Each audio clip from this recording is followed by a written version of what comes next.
Yeah, Austin seems like a stretch. Adam Curry, John C. Dvorak. It's Sunday, April 19, 2015. Time for your Gitmo Nation Media Assassination, episode 714. This is No Agenda. From the Oil Barons Ball to the Bandana Ball, and broadcasting live from the Crackpot Condo in FEMA Region 6 in the morning, everybody. I'm Adam Curry. And from northern Silicon Valley, where we're celebrating Badge 714 and Jack Webb, I'm John C. Dvorak. It's Crackpot and Buzzkill in the morning. Was Jack Webb 714 badge number? Yeah, in fact, for a while, the Dragnet show was, there was a spinoff called Badge 714. Wow, I don't remember that. Oh, yeah. I remember Adam 12. Well, no, that wasn't with Jack Webb. It was part of the Dragnets. The Dragnet. It was from that era, isn't it? From that I think it was later. Okay. I mean, the Dragnet show goes into radio in the 30s. It's very old. And now the Green Hornet. It's always Jack Webb. Huh. Very cool. With that stilted style that everyone thought was so great. Yeah. Well, that was back when so law enforcement was kick-ass.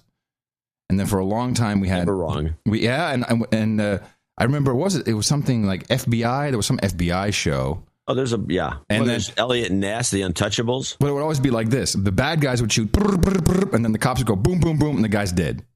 The FBI never got shot. And then, of course, we got into the phase in the 90s, I'd say, where law enforcement were bumbling buffoons in all the shows.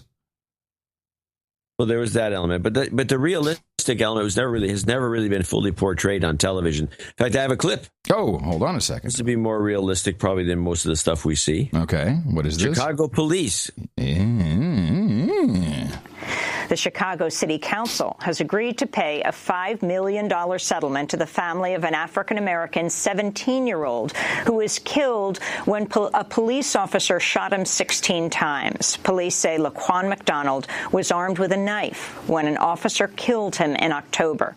But attorneys for the family say unreleased video from a police dashboard camera shows McDonald was walking away from police. The news comes as the Chicago City Council considers a $5.5 million reparations fund for victims of police torture.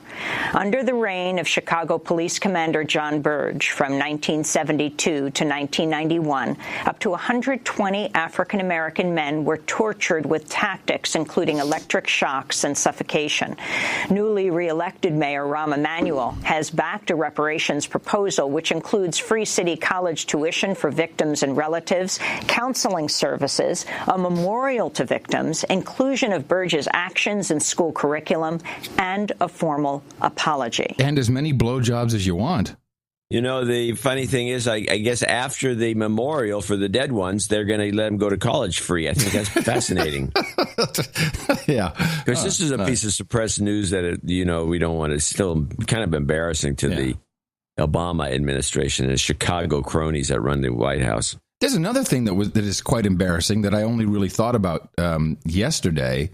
I'm on the I'm up here almost towards the top of the building, and I can look out over kind of downtown Austin. There was a huge demonstration yesterday, and it was the signs they were holding up was what I could see: Armenia 100, and so it's now 100 years after the genocide of the Armenians. 1.5 million Armenians, I believe, is the number, and this was done by the Turks. And for as long as I have known Armenian people, which goes back, they bitch about this. Well, there's more than bitching. They just want someone to cop to it and say, "Hey, yes." Yeah, no, the Turks refuse. Hold on. Amen. Fist bump. Yeah, right off the bat. Thank you. So the Turks. Hold on. It's not just the Turks that refuse. President Obama has promised 3-4 times that he would recognize this, but he can't do that. Because of the Turks. Yeah, and the Turks are already all in. But did you read this about, let's see, so of course they have the Trans-Corridor line. So the idea is instead of the South Stream, of course, we get the Russian gas coming into Turkey. Then it'll go to Greece, which is the new information we have. And, Turkey is sitting in the catbird seat. The president, it feels like he can't recognize this. Can't. because the Turks are very sensitive about this. Why won't the Turks just admit it? What's their problem? 100 years ago. Come on, people. This is one of the big mysteries of Western civilization. Why the Turks won't cop to this? I have no idea. Oh, I hope someone never makes sense. Does. The Turks, maybe it never happened. That's what the Turks claim. Woo! I'm sorry. Yeah. But that's what they're thinking. I don't know. I mean, obviously there's so much evidence of it. Yeah. And the Armenians don't forget. They're like the elephant. Yeah. And the Turks just refuse to... there's some other thing. There's a missing piece to the puzzle, it seems to me, because you're right. It's 100 years. Of course, the Japanese have never apologized to China over the Manchurian situation. That's true. But that's not 100 years yet. Right. But 100 years, I mean, come on. This is a little nutty. And I thought Kim Kardashian was going to take the lead in this. Oh, that's right. She's more. That would be an Armenian name. Yeah. They're Armenian. Yeah. Hey, so it was kind of crazy, John, since we last spoke. Lead. She can't even hold up a protest sign. You go, I think we have to talk about the Armenian.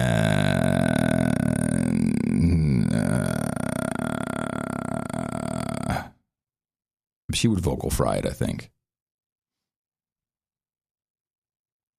Onward, yes. Okay. After we spoke on Thursday, when I was in Lost Wages for the NAB and the Podcast Awards. Hold on a second. Yes. There's Armenians in Austin? Oh, yeah. Huh. Oh, yeah.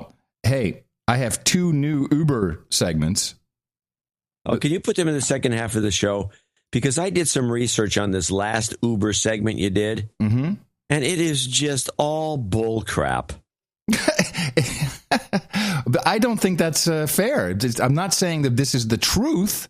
I'm saying this is what the Uber spies are saying. It doesn't belong in the second half. What do you mean? Stuff that Kim... Uber! What? That Leafy's talking about... Well, we'll talk about when you get to the Uber segment. But it's just the whole segment was nonsense. The guy was full of crap and leading you on. But that's not an issue. As long as we can deconstruct it. Well, we didn't. That's the problem. Well, we can do it now. You're only talking about this Leaf. That's the whole problem. Well, that's one of the problems. What else? Well, the whole thing, all his theories about. He had another thing about. I don't have my notes in front of me. But the Leaf really took me to this. That Leaf has been around forever, well, listen, and it's been studied to death forever. Oh. And these trees are 120 feet tall. There's no way Pfizer's coming in and making so they don't work anymore. Hey, John, calm down. Well, you challenged me right there. I had to respond. No, I asked you. I didn't challenge you. I asked you. Yeah, in a challenging manner. But, okay, so how is it different from any other fucking clip we play that's full of shit? Well. Thank you. Different. People love the Uber segment. And I think today you'll like the Uber segments, and now I'm going to wait a whole long time. Yes. Because they are contrarian to what I believe. Oh, well, that's different. Yeah. Because, you can't, look, this is genuine man on the street stuff that is real. It's real. And if that's what they believe, that's just as valuable. Well, that's a point well taken. Yeah. I will give you this. Okay. All right. Now, Vegas. Oh, right. So I had an evening flight. So you're reflecting now, finally. You had an evening flight. Did you have your stuff stolen? No. Let me tell you what happened. It was very frustrating and aggravating. Sir Gene also had an evening flight. Not the same one, but he was. So we're both going back to Austin. And so after the show, I had a late checkout. So I'm out of the room by 2 Vegas time. And I checked my bags downstairs, and I was in the Cosmopolitan Hotel. And Gene and I meet at Aria, which is I was I just wanted to get out of the hotel. I was like, I had no breath. Isn't Aria part of the same complex? Well, yeah. This is what's interesting. So they're trying to deconstruct a building. I don't know which one it is, right in the middle of this complex, which they can't implode. Because it's, it would blow everything up. Then they've dismantled, I think, 10 stories. And this was not an old building. Yeah, there was some construction, some code, something that they messed up on, and they had to bring the thing down. I don't know the story. Huh. So we meet at Aria, and I got to Aria in a strange way by walking half on the street. And I just wanted to walk. I didn't want to get in the car. And you can't do this. You walk out of the hotel in Vegas. Once you're beyond that parking lot, you might as well be in the ghetto. Like, where am I? This is people honking at me. So finally, I wind up in Aria. Gene meets me there. We have something to eat. We hang out for a bit. And then we maybe just walk some more. But so finally, I really wanted to leave the hotel by 7:30. And so about 7 o'clock, so, okay, I'm going to go back and we're at Aria. I'm going to go back to my hotel and get my stuff and go. And now the trick is I can see the hotel. I can see the Cosmopolitan. Oh, you were down on Las Vegas on the Strip. Right. And people say, just walk through Crystals, take the escalator up 2 times to the right, then down. And because of this construction, there were all these walkways, where you have the scaffolding and the walkways boarded up, and it had signs. It would say Bellagio this way, Cosmopolitan this way. And I keep following the sign. Then it would say Bellagio this way. And then there would be no Cosmopolitan this way sign. And I wound up exactly where I started up 3 times in a row. And I'm sweating. Like this place is designed to not let you anywhere but through commerce. It was very, very frustrating. I could not get to the hotel. Yeah. I barely made a cab. I barely made the flight. Barely. You barely made the flight? Because I kept I was lost. I please help me. And people like, who are you, douche? I'm not going to help you. Huh. Yeah. So that was very frustrating. And I had to get back. I got in at 2 a.m. because I had rehearsals for last night, which was the 26th annual Bandana Ball for the Ronald McDonald House Charities of Central Texas, which I had committed to do. All right. It's a big event. You were the host. Yeah, I was the host. Welcome, ladies and gentlemen, to the Bandana Ball. The 26th annual. What? I said episode 47. Yeah, it was 26. Which was okay until the tent almost blew away and we had to evacuate. We had a huge hailstorm. It was crazy. Fly on you, McDonald's. But it was good. And your stooge, Adam Curry. That's right. I'm the stooge. Now, I looked into this organization. The McDonald's money is barely there anymore. It's only... take Ronald McDonald's name off the thing. Yeah, there's something about it. I think people would like to do it. But I think it's still their real estate or something like that. I'll figure it out. But I don't do anything for any charity without looking at the Form 990. And they run a good outfit. And I like this. I like what they do. The McDonald's thing, there you go. Did they have bands and dancing girls? Yeah, they did. But we couldn't do the band and dancing girl after the auction because we were evacuated. Uh-huh. Get out. The tent's going to blow away. Yeah. Well, I'm glad you're keeping busy. Well, it's one of those. You got to do something once in a while. Something different. Keep the everything firing. Now, while everybody was freaking out over, and I think it's maybe a planned distraction, although not from the same company. There's a lot of intertwined business relationships. The Star Wars trailer came out for the new Star Wars. Yeah, and that's about the one. Yeah, it's dumb. Well, but if you look at where I'm looking, which you don't, which is Facebook and stuff, people like losing their shit. Okay, wait. My God. It's coming out in 2016, isn't it? Yeah. So they announce it now, but this coincides with the WikiLeaks searchable Sony archive. Oh, yeah. You might be right. Oh, well, people, that's not true, man. Star Wars is Disney. Yeah, but there's a lot of relationships. As witness these emails. This is a... Star Wars is Disney's worse. Disney... That's what people... ABC, they're hooked to the White House at the hip. Thank you. Exactly. If we had those emails, we'd have something. Yeah. Well, so everyone's looking for, I guess the media is trying to figure out how to obfuscate this as well. And now we know how North Korea hacks because of the emails. I don't know what they're looking at, but I did one simple thing. I did a search for Valerie Jarrett.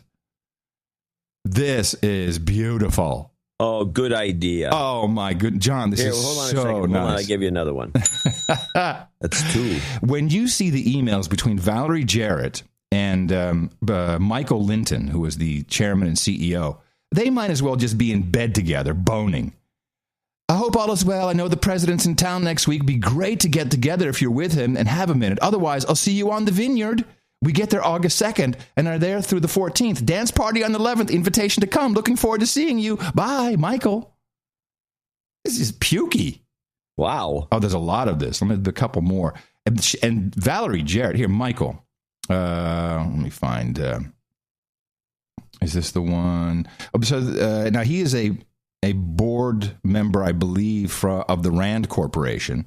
And the Rand Corporation has some kind of conference they're putting together, which is called Politics Aside. And let's see. So this Jared is copied on this email. This is from, let me say, this may be Insider from Sony.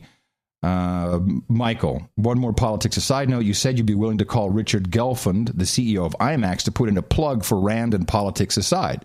As I mentioned, we have been talking to their execs in LA, and they're considering sponsoring Politics Aside, and have told us they would get back to us in the next few days. If you have time, I thought it might be helpful for you to reach out with them now. A few notes that might be helpful for your conversation. Then they go into, they want all these people to show up and the celebrities, and hey, can you get Fallon, or can you maybe just Clooney? I'm going to give you another, I'm doing this, I have the search in real time. Let me find another one of these little cozy ones. It's all just so icky and, ugh. Hold on a second.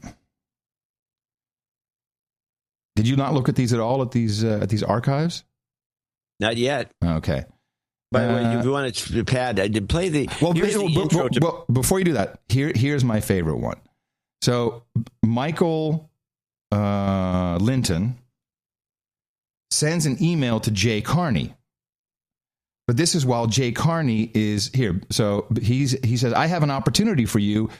And he sends that to Jay Carney. Jay Carney's received. This is the former spokeshold White House. Michael, thank you so much for your email. I'd love to talk. I'm just wrapping up the final hours of my final day at the White House. When's a good time to call? Monday?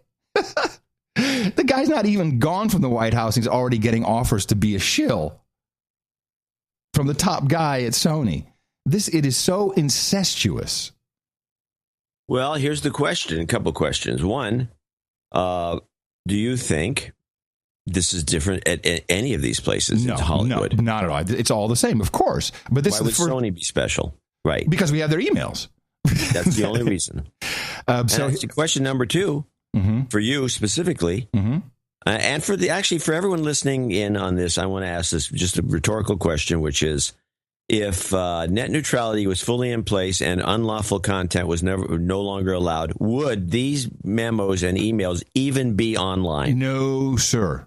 No, sir. And of course, there's lawsuits that are going to be filed. Now, it's impossible to do anything because they're out there and it's good to go. They are on WikiLeaks.org. The thing that I think is just genius is the fact that it's searchable. So here's the PSA for Military Sexual Assault Survey.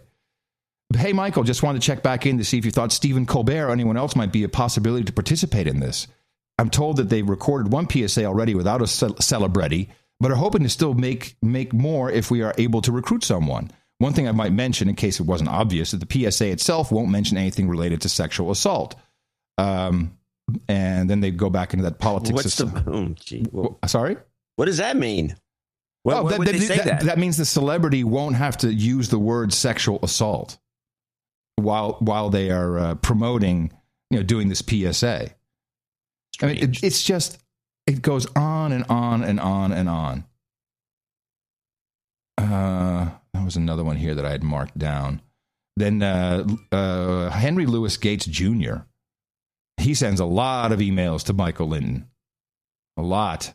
Oh, really? Yeah, and he is, of course, one of the president's best friends, as Valerie Jarrett says in these emails.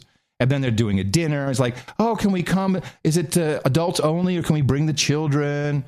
I mean, it's all about policy. It's all about how they can promote. And, of course, the emails about Valerie Jarrett being profiled in her, what is that, Ancestors History show? So what you see is she is the connection between Hollywood and this administration, and they give her a blowjob by profiling her in these shows on television. Well, she's made herself the connection. It's pretty smart.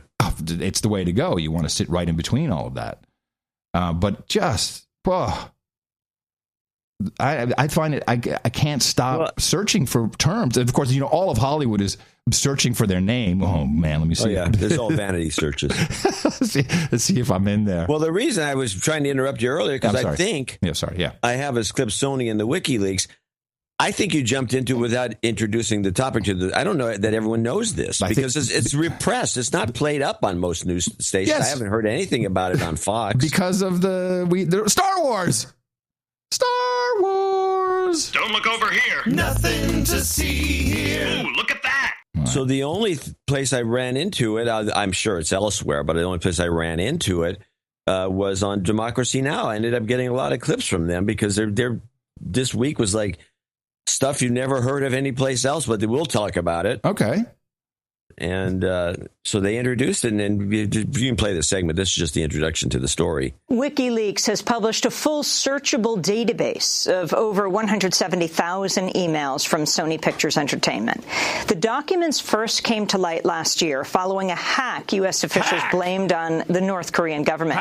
WikiLeaks says the full database shows a close relationship between Sony and the Obama administration, with nearly 100 U.S. government email addresses in the archive. The email shows Sony executives reacting to WikiLeaks' publication of a leaked chapter of the secret Trans-Pacific Partnership trade deal and discussing an upcoming meeting with U.S. Trade Representative Michael Froman. The archive also shows close ties between Sony and the RAND Corporation, a military think tank whose board members include Sony Pictures Entertainment CEO Michael Linton. See, that is part of the distraction. They want to push everything towards, RAND Corporation, because, of course, we know RAND Corporation is evil. Oh, evil RAND Corporation. But really, what is interesting to me is the connection between Washington, D.C., i.e. the White House, and Hollywood. That's what's interesting. I don't know why, RAND Corporation, you're fine. Yeah, I think they're just distracted. Well, that's them. It's the Democracy Now! What do you expect? Yeah, exactly. But I think the Carney emails, and Carney he's such a suck-up. Like, oh, yeah. When can I look at the guy? He's like, thank you so much for the email. When can I call it? Monday? This is my new email address is good. jcarney65@gmail.com. That's what I love. You can send all these. jcarney65. What is jcarney? No, hey Carney, your email address stinks. What is that jcarney65? Well, here's another question that comes to mind, which is that when these first came out, how come this wasn't immediately discovered and made a news story? Without WikiLeaks coming along. Are you kidding me? No one's going to do that. No mainstream media is going to talk about that connection. It's the same people. Believe me. Let's just, this is fun. This is like, you can have a little game. What do you want to search? Let's see, maybe NPR. Let's see. Can we do NPR? How about Vivian Schuler or Schiller? She's not at NPR anymore. She's still floating around. Vivian, what was her last name?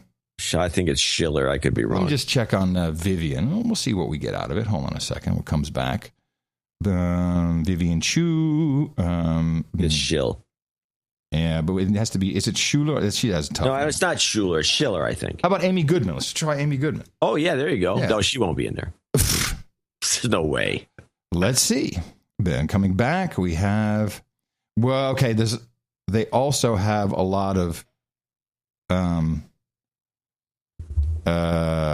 People have subscribed to newsletters and stuff. So you see, Hollywood Deadline will pop up. So that would probably take a little more. Okay, work. Forget that one. Let's go. Let's see if we can try. Here's Schiller. Vivian is VIVIAN SCHILLER. Vivian. SCH. Yeah. ILLER. Okay. And it's pure Boolean search, which is really nice. Ooh, nice. There's Vivian L. Schiller. Okay, let's see. October 27th, Voices of the Next. There's only one email. And no, it's just someone saying, take a look at this Council on Foreign Relations live stream with Vivian Schiller. Then it's from 2014. Okay, but this is part of the game. I mean, Chris Dodd, who is CPD at MAAA, what is it, MPAA.org. That's kind of a cool email. CD, what is it, Chris? CPD. And he's like, I sat down with the president, and this is how I did all this cool stuff, and I'm so incredibly important here. CPD at mpaa.org. It's better if you have the email addresses. How about, it would be. How about Rand Paul? How about some guys that they would be blasting? Okay, Rand and Paul. This is something maybe better done when we have. Oh wow. Okay, but I have to do more Boolean because we had, of course, the Rand Corporation pops up everywhere. Oh, that's no good. Yeah. We'll work on it. But to me, everything Valerie Jarrett and how cozy she is, and see you in the vineyard, we'll all hang out together. Ta-ta. We'll have tea and all this groovy stuff. That's just disturbing, man. Disturbing stuff. But, in this, the Valerie Jarrett says, at the dinner we'll have Martin Nesbitt and Eric E. Whitaker, both of the president's best friends. And this Whitaker guy, I think it was Whitaker, but was it Whitaker who was embroiled in some scandal, or was it the other guy? I think it's... Martin Whitaker? No, it's Martin Nesbitt and Eric E. Whitaker. But Martin Nesbitt, I believe, is the one. He was Pritzker Realty Group, and of course, we know that the Pritzker woman is the one who is running Elizabeth Warren's little operation there. Now this guy doesn't even show up. Eric E. Whitaker. It's Witaker. Oh, WHITAKER. WHITK. Yeah. ER. Yeah. He's got a wiki page. Oh, he does. Yeah. Oh, there he is. But anyway, there's 130,000 emails. Oh, I've seen this guy before. Yeah. Yeah. So before it's just going to take me a couple days to really get some juicy stuff, but I did not want to, hold back on the Valerie Jarrett stuff. That's just too delicious to believe. My friend. Yeah. Really, man. Really. The thing I kind of went aside with was this nutty story that came out, again repressed, busting. The New York Times managed to do it. Richard Engel, our friend. Now, this is the guy who was in Russia pretending his phone was getting hacked? Yeah, that guy. That guy. All right. What do we got? And he was also the guy who gave testimony about how bad it would be, right out of the CIA handbook, how bad, or the DIA, I don't know which one, how bad it would be if Feinstein released that report about all these intelligence agencies lying to the American public. It would be bad. He was one of the guys that was a stooge. Yes. Yeah, I mean, he's been a stooge all along. We spotted him very early on. Even that show on the media has isolated him. And now we've got this kind of thing going on where he was kidnapped in 2012. And it turns out the whole thing was a staged hoax to further get us involved in the situation in Syria. Oh, yes, I recall this now. So okay. Is this made apparent in these clips? Yeah, the clips could explain most of it, and we'll talk about it. Engel 1. NBC News is at the center of a new controversy, this time focused on its chief foreign correspondent, Richard Engel. Back in 2012, Engel and 5 other members of an NBC News team were kidnapped by armed gunmen in Syria. They were held for 5 days. Just after his release, Engel spoke on NBC News about his captors. I think I have a very good idea of who they were. This was a group known as the Shabiha. This is a government militia. These are people who are loyal to President Bashar al-Assad. They are Shiite. They were talking openly about their loyalty to the government, openly expressing the Shia faith. They are trained by Iranian Revolutionary Guard. They are allied with Hezbollah. That was NBC News chief foreign correspondent Richard Engel speaking after he was released in December 2012. Well, earlier this week, a New York Times investigation prompted Engel to revise his story and reveal he was actually captured by Sunni militants affiliated with the U.S.-backed Free Syrian Army. In an article published on Wednesday, Engel said the kidnappers had, quote, put on an elaborate ruse to convince us they were Shiite Shabiha militiamen. According to the Times investigation, investigation, NBC knew at the time that Engel and the others were held on a chicken farm widely known to be controlled by a Sunni criminal group. NBC was also informed of the identities of 2 Sunni men possibly involved in the kidnapping. But the network and Engel never relayed this information to the public and repeatedly claimed the kidnapping was done by Shiite militants linked to Syrian President Assad. Huh. Yeah, well, this whole thing, of course, you're not hearing much about it. No. Is as was pointed out later, I think in the third clip here, is one of the worst breaches of journalistic ethics imaginable. And, of course, I will say that our show has spotted this guy from the beginning. And every time he shows up in a situation, there's something sketchy about it. And this is probably the worst example. I can't imagine them keeping this guy ever getting work again, but I guarantee he will, because he's obviously working for the State Department. Has he been fired? No, not that I know of. Oh, okay. Yeah, NBC said, well, right now the story is, I was hoaxed. I was kidnapped. I was indeed kidnapped. Now later, and I think the fourth clip when he's hanging in there. But they bring on this guy who we now have to begin to follow, and you'll hear him later in this series. A guy called the Angry Arab. That sounds like a top 40 morning zoo guy who calls. Yeah, and he runs the. Hello, I'm the Angry Arab. He's the Angry Arab News Service. He's actually a professor of Middle Eastern Studies at California State University in Stanislaus. Okay. And so he's got credibility, but he's hilarious to watch and listen to. You can look up his website. A lot of good stuff on there. He's apparently, from the very beginning, was on to the scam that was, and he'll talk about it a little bit, the scam that was the Syrian episode. Let's listen to Engel 2. The New York Times investigation also raised questions about Richard Engel's rescue. Engel originally said he was rescued by Sunni rebels after his captors accidentally drove into a checkpoint. Wait a minute. Let me hear that again. I just want to hear the New York Times investigation also raised questions about Richard Engel's rescue. Engel originally said he was rescued by Sunni rebels after his captors accidentally drove into a checkpoint. Okay. Mm-hmm. I missed part of that clip, but it goes on and tells about, 2 of the guys were killed and all the rest turns out to all be fake. So let's just move on then, because I didn't clip this properly. No. To Engel and Engel 3 and here we introduce the Angry Arab who really lays all this out pretty nicely. Let's begin with what has been revealed now and what you were saying, Asad Abu Khalil, back then at the end of 2012 after the newsmen were released. Well, Amy, I was early on skeptical, not only about the conditions in which he was supposedly released and the statements that he made at the time, but I was skeptical about the entire enterprise of Western journalistic coverage of Syria, particularly by American correspondents in the region. There's a lot of stuff that's being told and transmitted that contradicted the realities on the ground. Now, also, I want to point out here that we early on identified the Syrian Observatory in the UK, where most of this information that the media parrots comes from. It's one guy in an apartment who's connected to the opposition forces, and it's one guy.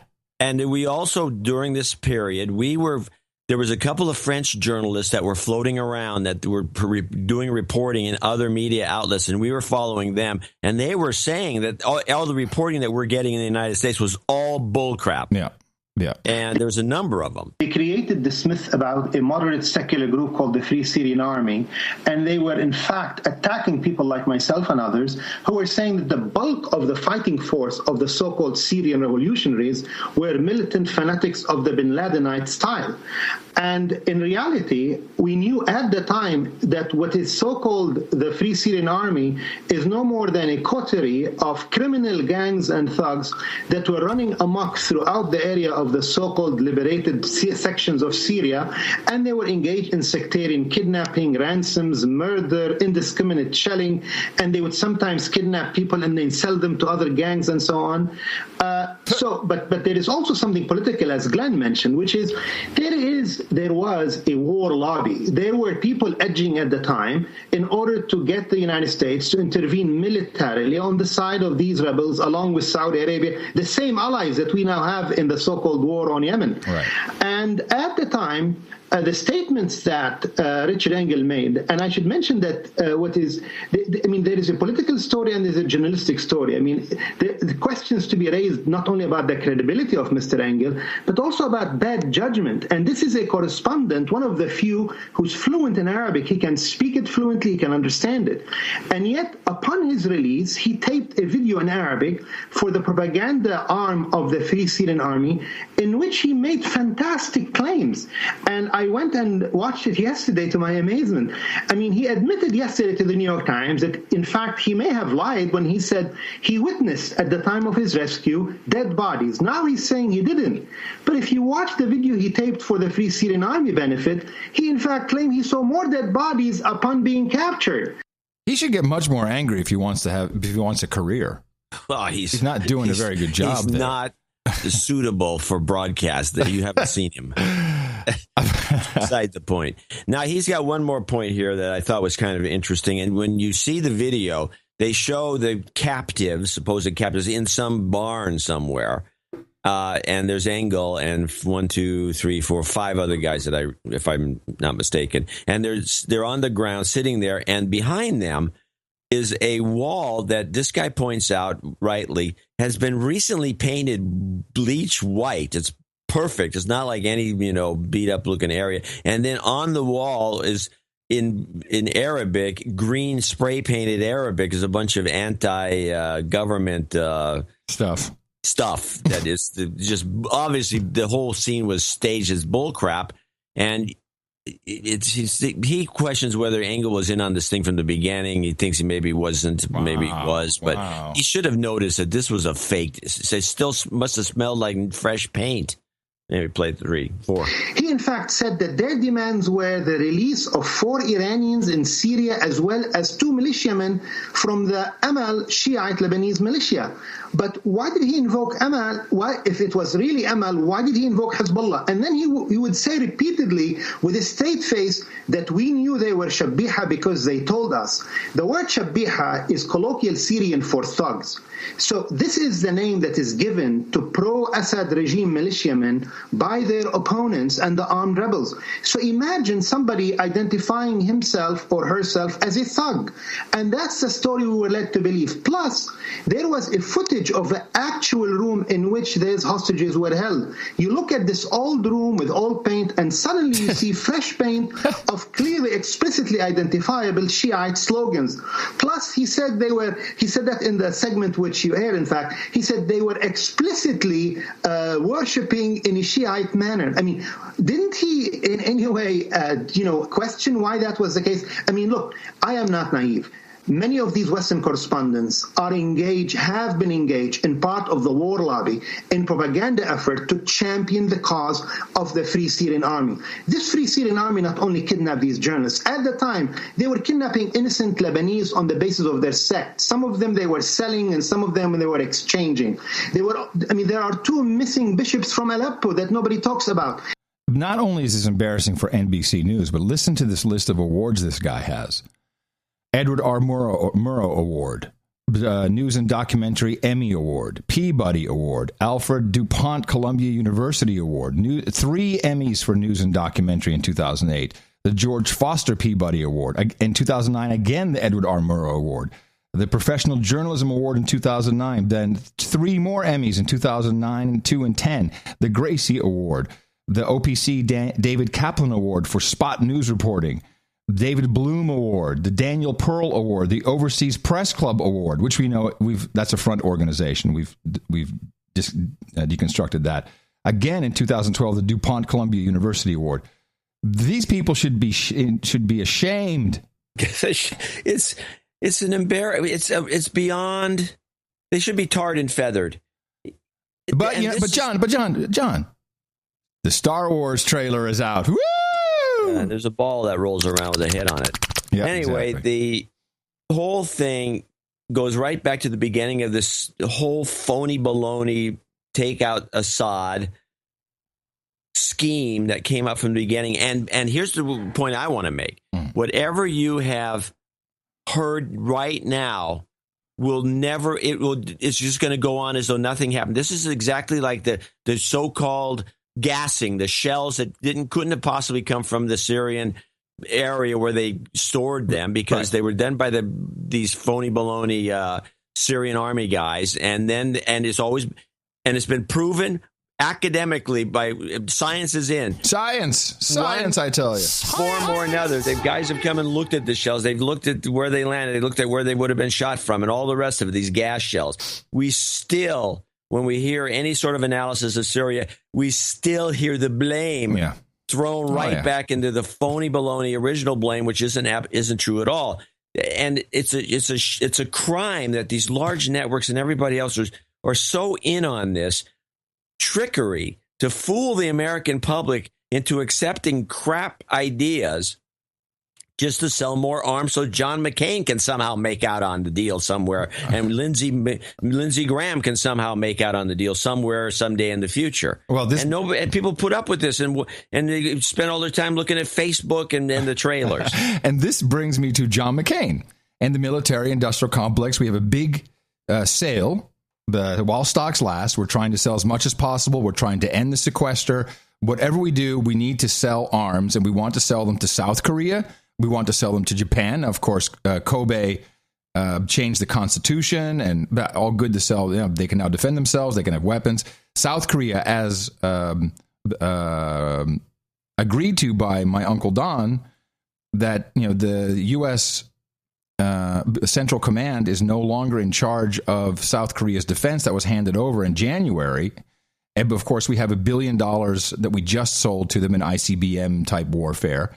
And McCain is on the Hill talking to the generals and admirals. And I have never heard of these guys, but they got a lot of fruit salads going on. And just listen to how he sets them up for the question. He's leading the witness, something I'm very familiar with. But at the end, there's a kicker here that is just mind-boggling. General, I mentioned in my remarks, Admiral Gortney said that North Korea has an operational road mobile missile that could carry nuclear weapons to the United States. Do you agree with that assessment? It's not even a question. Do you agree with what I just... Lindsey Graham is even worse at this. The two of these two guys, these two clowns, this pretender who wanted to be the president of the United States, thank God he didn't get in. Yeah. Always do this. They set up a premise and then they say, "Don't you agree?" And I would say that Feinstein does it to a lesser extent. This is not useful. Well, but it depends. If you're selling weapons, it's very useful. Well, yes, that's true. Senator Wright, I believe that they've had the time and the capability to miniaturize a nuclear warhead. It's so small we can't see it. They've stated that they have an intercontinental ballistic missile as a nuclear capability. So in this, we'll just believe them now. We never believed them, but we'll believe them now. Never believed they'd lie. No, now we believe them. And I think as a commander, we must assume that they have that capability. Admiral? I would agree with that assessment. I mean, we haven't seen them effectively tested. Yeah. But we, as commanders, all the indications are that we have to be prepared to defend the homeland from it. The homeland. The ICBM from North Korea. The miniaturized ICBM. It's like a little mini drone. We're taking actions to do that. Oh. And those actions are? Tell me. Well, first, in PACOM, we work very closely with NORTHCOM to ensure that the defensive capabilities of our ballistic missile systems are optimized. Forces forward in the theater that I and General Scaparrotti have command of are integral to that. Our ability in the region to partner with our Japanese allies and our South Korean allies to bring the BMD capabilities to bear has been productive. And in addition, we've been in discussions about the potential deployment of additional THAAD battery, not beyond the one that's in Guam, but on the Korean Peninsula. All right. So now we have to wind it up, and John McCain is going to talk about a world leader in a way I've never heard anyone talk. General, this is rather disturbing, particularly given the unpredictability of this overweight young man in North Korea. This overweight young man in North Korea. The fatso with the pleasure squad. Fat bastard in North Korea. Wow. Douche. Wow. Yeah, douche. This overweight young man in North Korea. Please. So what are you afraid of then? Oh, I'm sorry. He's nuts. He's unpredictable. You have no idea what he's going to do. Yeah, well, they have to portray him that way because there's a logic involved here in trying to sell anything. Because this is a sales pitch. Yeah. To sell more crap and sucker the South Koreans in the back. And there's nothing wrong with actually us making export monies, selling armaments that are just going to expire because they're never going to get used. We hope they could get used, though, which is not a good thing. But we'll just take a chance that they're not going to get used, and maybe we'll get lucky. But the idea is that the logic is the following.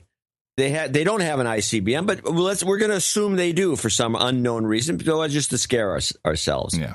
So they have an ICBM, and they have a small nuke on it. A miniature nuke. Miniaturized. Which is something smaller than Hiroshima, from what I've understood. And they're going to send it over here and bomb and blow up Seattle, which seems like the closest target to them. Well, they were going to bomb Austin, remember? Yeah, Austin seems like a stretch. Let's be more realistic. Don't you remember that map that they had in the background? The map, Austin. Austin is, he just wanted to go to South by. That's why bomb Austin ever is beyond me. It's a waste of money. But okay, let's say Austin. Then they're going to bomb Austin with this one lone missile, and then what's going to happen? They're going to be annihilated. Yeah, the logic of them doing something stupid like this. So to get around the logical inconsistency of this particular thought, which is why would somebody blow up Austin and then be sitting ducks for our thousands and thousands and thousands of warheads to be obliterated, wiped off the face of the why? So it makes no logical sense unless he's a loose nut. Yeah, overweight loose nut. So we have to make him a nutcase. Yeah. To make any of these sales go through, because otherwise people just go, that's not going to happen. Bomb them. We need to kill and bomb them. Bomb them. We need to kill and bomb them. Bomb them. We need to bomb them. We need to kill them and bomb them again. Woo! Yeah. Bomb them all. This Wednesday is Earth Day, and I've been watching. Wait a minute. I thought it was yesterday. No, I believe it's Wednesday. Oh, that's funny. Wait, no, you may be right. I may have. Yes, I'm sorry. I'm in the wrong. I thought it was. Wait, it's Sunday. No, I think it's this Wednesday. Coming Wednesday. The reason I say that is because yesterday I'm driving, going to the store, and I'm listening to NPR, which I do in the car. Yeah, of course. Or either that or sports talk, one of the two. And they're talking as some crazy show on it, and the guys were talking about it being Earth Day. Well, no, Wednesday is Earth Day, the 22nd. I'm played the tape too soon. I'm quite confident. Okay, well, I'll look it up while you talk. So I had a unique opportunity because just by coincidence, I was setting something up in my calendar for Wednesday, and I saw, oh wow, it's Earth Day. Let me see what is going on, because Earth Day is used to push an agenda, and the agenda would be, obviously, climate change. Yeah. And there is a worldwide effort. You're right. I confirmed. Confirmed Wednesday? Yep. So let's start first with local Austin news for Earth Day. Now, they don't mention it specifically, but it all ties in. Councilmember Pio Renteria asked council members to amend the city code to regulate the amount of smoke that comes from food trucks and restaurants within 100 feet of residential areas. So in Austin, when people come to Austin, there's a couple of things they think about. Probably the first one is barbecue. You come to Austin, I can't wait to get some barbecue. Yeah. So now there's a city ordinance, a bill, which is the alternative media is playing it up a little bit more than it is. I'll play the rest of the clip. But there's a bill now that the barbecue smoke may not be anywhere within 100 feet of buildings. And of course, the Obama bought nutcracker jobs here in Austin. Barbecue, I can't breathe. I have to close my window. Some residents who live near the La Barbecue trailer in East Austin told their stories today before the council. As a barbecue trailer, mind you, a trailer. They smoke several days a week, generally 5 days a week for 17 hours. I can no longer open my windows. The smoke seeps in from the attic. Restaurant owners also went before the council. They asked for flexibility, especially for places that have not faced any complaints. Exactly. My concern is if we have an ordinance that paints all of us into one group of folk that may not be good neighbors, we're going to be penalized without consideration of other solutions. In the end, council members gave preliminary approval to the smoke restrictions, but they recommended making amendments before approving a final version of the ordinance. Right. So, but everyone's playing it up like it's already law, but it isn't. But it's a food truck. Just move the truck. How hard can this be? No, we have to have an entire law now against it. In one of the few things Austin is rightfully can claim as an attraction. Because let's be honest, we're not really the live music capital of the world. That is Nashville in America. It's certainly not Austin. If you're a musician, you're going to starve in Austin. The clubs don't pay you anything. The guys on the street make more money. And of course, they make it for me. Then you're playing music, $5. I don't care if you sound like shit. You're a musician. I'm going to help you. Now, Bill Maher gets in on it. It's time. But this is I'm telling you, this is all coordinated around Earth Day. There's a reason why this happens. And we're just going from the lowly Austin. Now we're going to Hollywood. This was great. Listen to this. Or how about this one? Let's not panic about the Earth warming. In the 70s, everyone was told global cooling was a really big problem. Right here is Bill Maher purposefully trying to downplay what is known as a conspiracy theory, that in the 70s global cooling was what was being predicted. And now he's going to pull this apart. No, not everyone. Just one article in Newsweek. That's for the deniers. Yeah, he says one article in Newsweek. One article. We have documented 50, 60, 100 articles. Stay with me. Is the Dewey defeats Truman of science. Yay! All in, stupid slaves! Woo! Yeah! The one-time newspaper in 1948 Chicago got an election result wrong, and it proved that journalism is a hoax and Chicago is just a theory. So now he's right there. He's saying that journalism is good and you're all conspiracy theorists. But here's the thing about that Newsweek story. It didn't say an overwhelming consensus of scientists thought the Earth was cooling. It said a few were floating that theory. Or as Mike Huckabee remembers it, when I was in college, all the literature at that time from the scientific community said we were going to freeze to death. And again, by all the literature, he means that one Newsweek article. As if Newsweek is Nostradamus. I find it unbelievable because... Wow. That one Newsweek article, the only reason that would even be mentioned is because that's the one piece that was floating around Twitter. When, in fact, if you really look into it, it was a consensus exactly like the one today, and there was lots of articles. But more importantly, who was the main person talked about in that article? John P. Holdren, the current advisor to the president on the climate.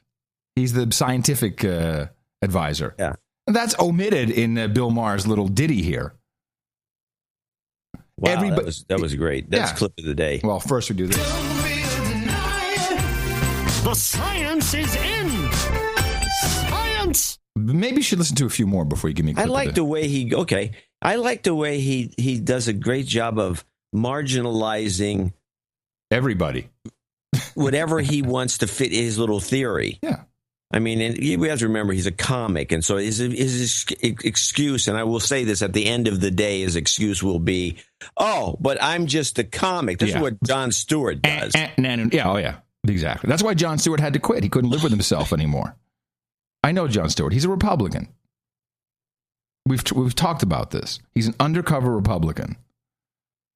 Then his brother is a big Wall Street, and we went through this. He got burned in the 2008 crisis, lost a lot of money. But Stewart, I know Stewart. All right, here's the second piece of Maher. This was never about facts to begin with. But what is new is that it's not even about pandering to voters anymore. Even half of Republicans now want this issue dealt with. Well, good luck, because the zombie lies aren't for the voters. They're for the donors who make their money killing the planet. The question is not why today's politicians suck more than ever. It's who they're sucking more than ever. Woo! Yeah! Woo! Yeah! Yeah, like Valerie Jarrett sucking sucking off Sony CEO. Oh, yeah, suck them. The Koch brothers are in the oil business, and they're pledging almost $1 billion in this election. For that kind of money, Cruz and Bush and the rest of them will say anything. It's what their fellow prostitutes in the sex industry call the girlfriend experience. All right, that's our show. So, hello, President Barack Obama also raised $1 billion in the last cycle, and he'll say anything. We know this. Well, fine.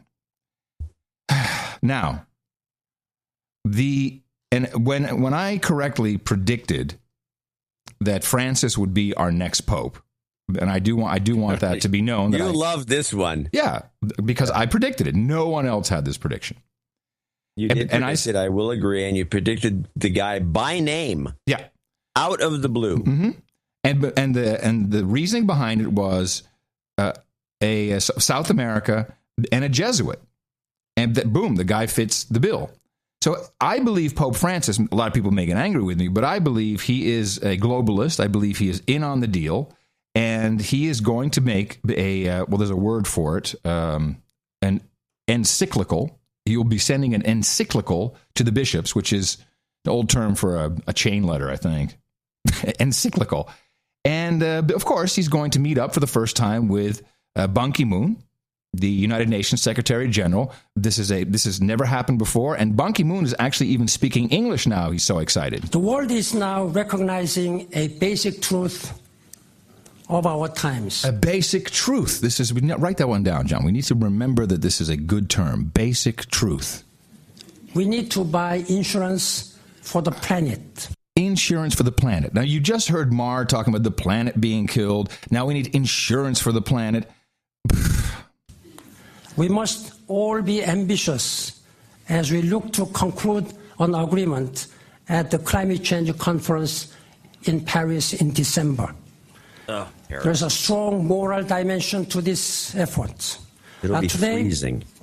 I'd like to announce that I will visit Vatican later this month and meet with His Holiness Pope Francis to discuss common concern, including the encyclical on the environment that he plans to issue in the month ahead.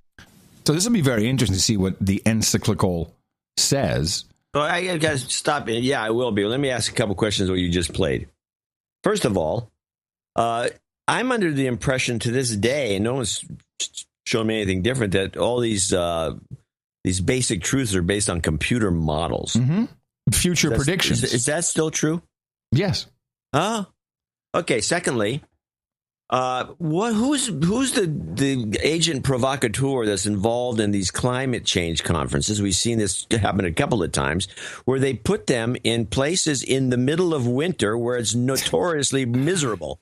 Yeah, I'm not sure. They did it in Amsterdam, I think, or Holland, or wherever, or I'm sorry, not Holland, but Denmark, wherever it was.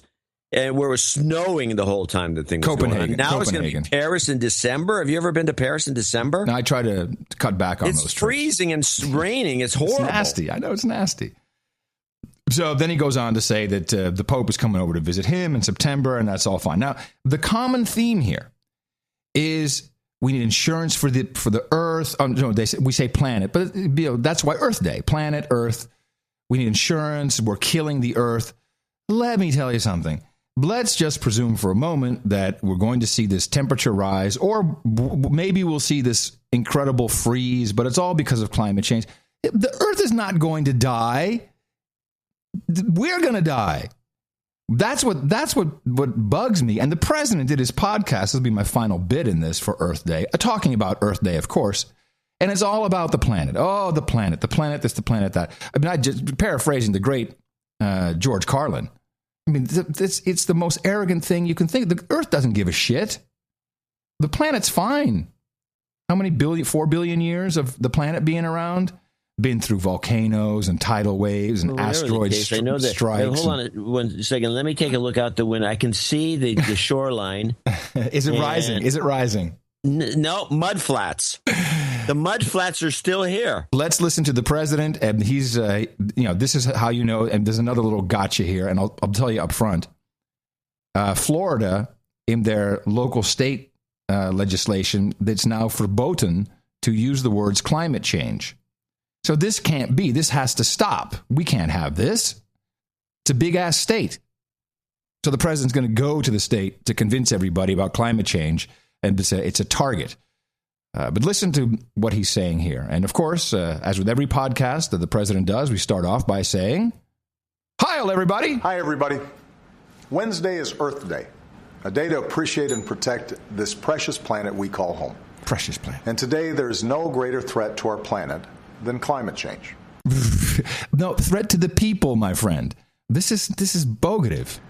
2014 was the planet's warmest year on record. Mm-hmm. Lie. Lie. Proven lie. 32% of the same climate scientists said they believe it was the warmest.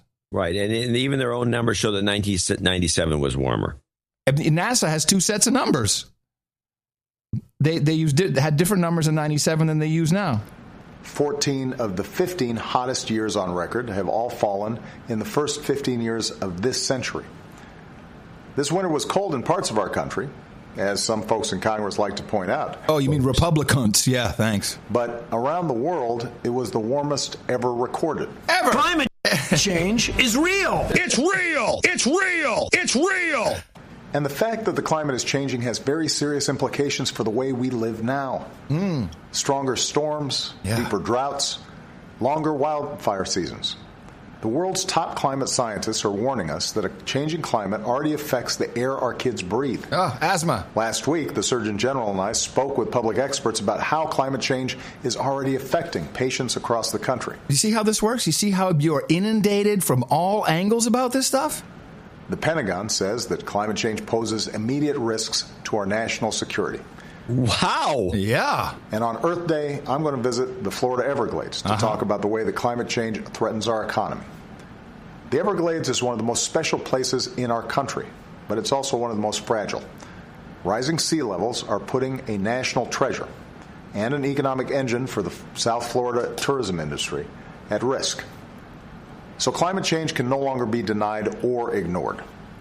The world is looking to the United States, to us, to lead. If there's a need for a rescue mission, when the world is threatened, and the world needs help, it calls on America.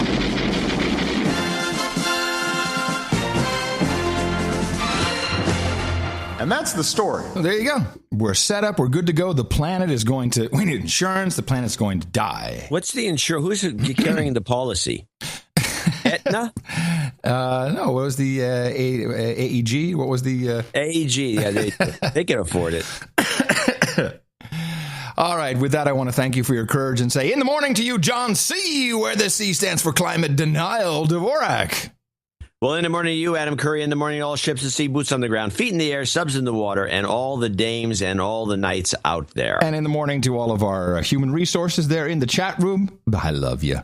NoAgendaStream.com. And in the morning to Martin JJ, who provided us with some spectacular art for episode 713 through NoAgendaArtGenerator.com, which is where you can always find some just fantastic pieces of art. We had a lot.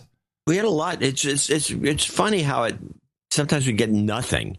And then I don't know what triggers the good stuff. It just does. There's something we do, or maybe we put more stuff at the beginning of the show, or I have no idea. It's a mystery. This was the new mediocre episode, and there was a lot of obvious stuff that art could be made out of, but he had the crash a plane USB dongle.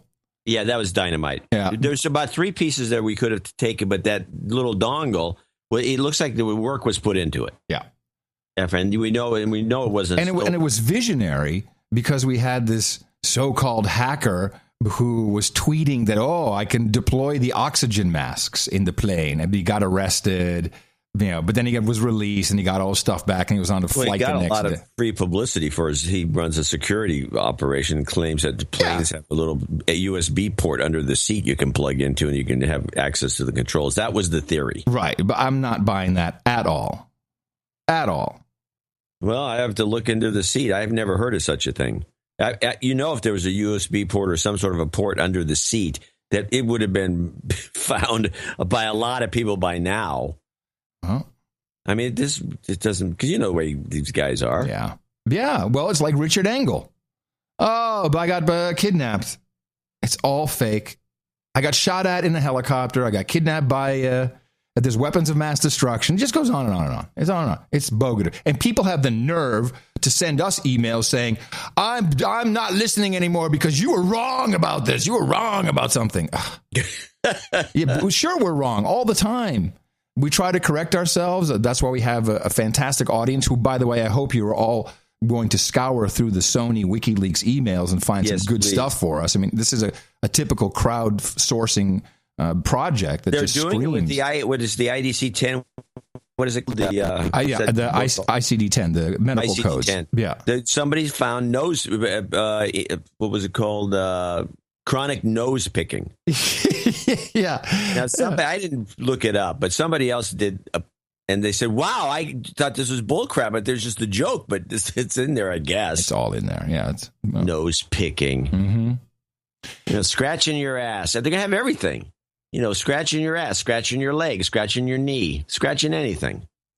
This program would not be able to talk like this or have any type of analysis or even have the audacity to go out on a limb and be wrong sometimes if we were funded by sponsorships from advertisers or even sponsorships like NPR. If you think that's just sponsorships, which I think it's time for a review that these people don't pay taxes. NPR stations are nonprofit, but they're really taking full-on advertising.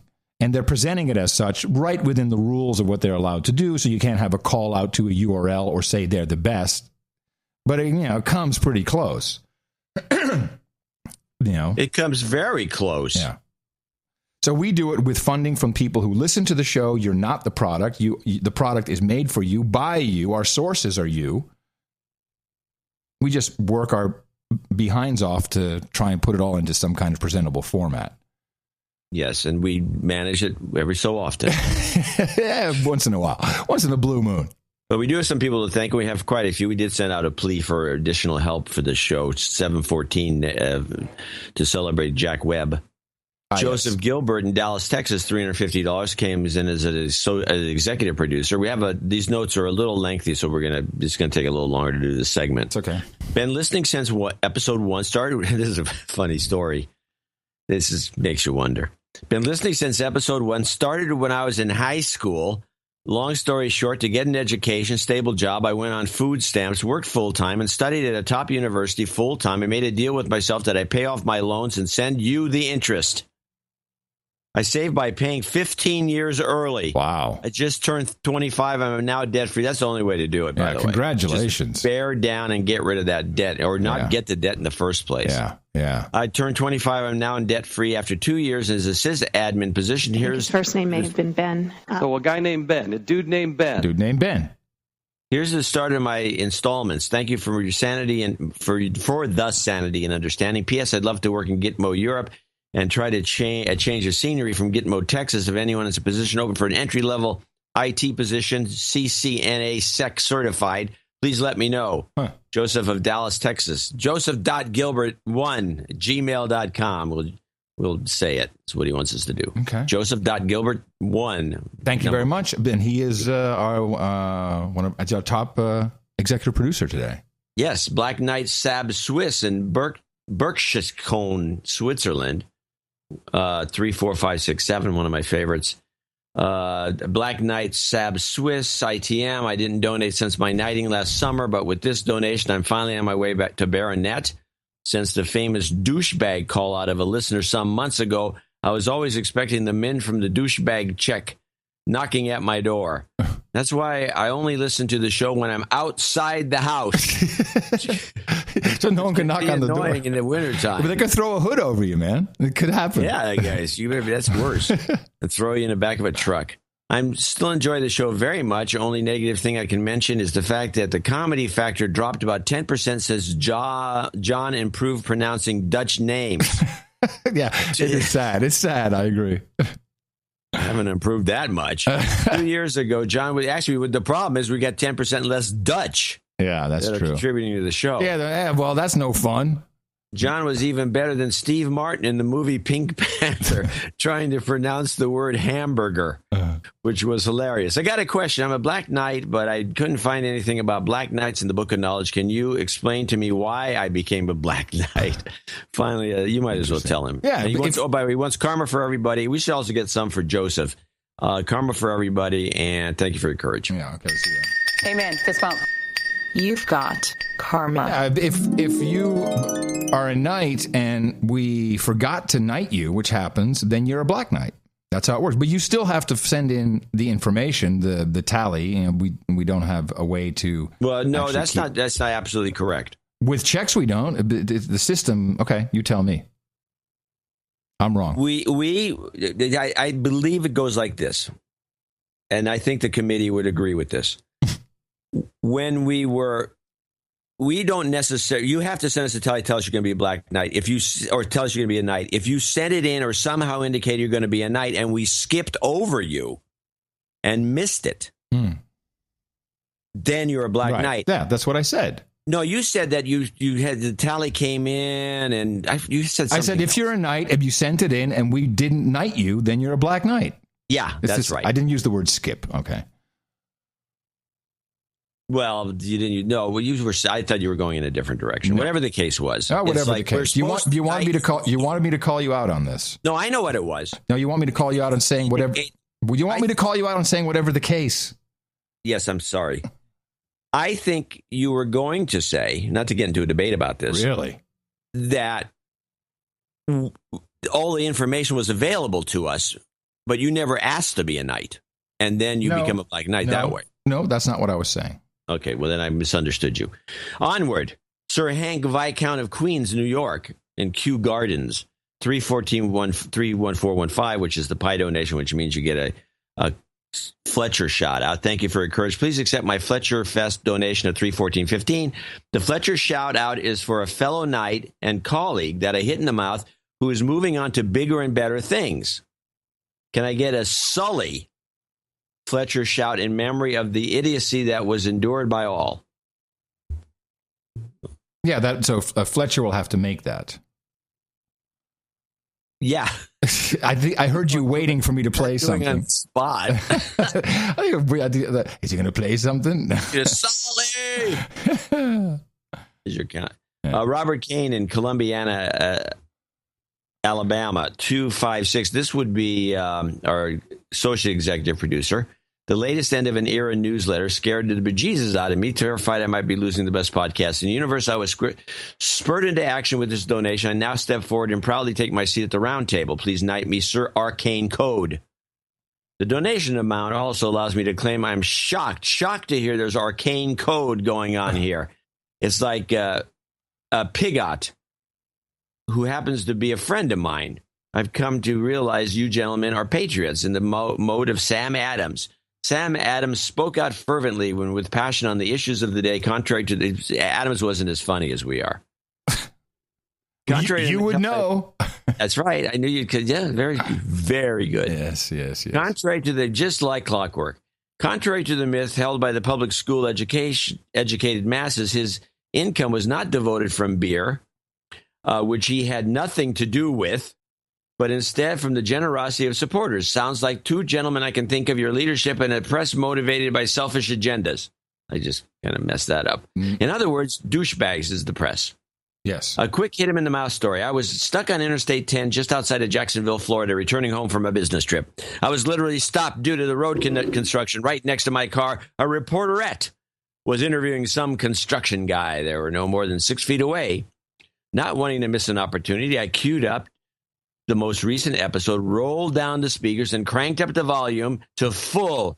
The reporterette's head spun around like Linda Blair in The Exorcist when the words, "Nothing says I'm a Muslim like going around naked," came blaring from the car. Oh, yeah. While you sharpen up your swords, can I have an Obama A-team followed by corporate? I'm shocked, with a healthy dose of karma for BPITU. Thanks, Robert Kane. If there's a need for a rescue mission, when the world is threatened, and the world needs help, it calls on America.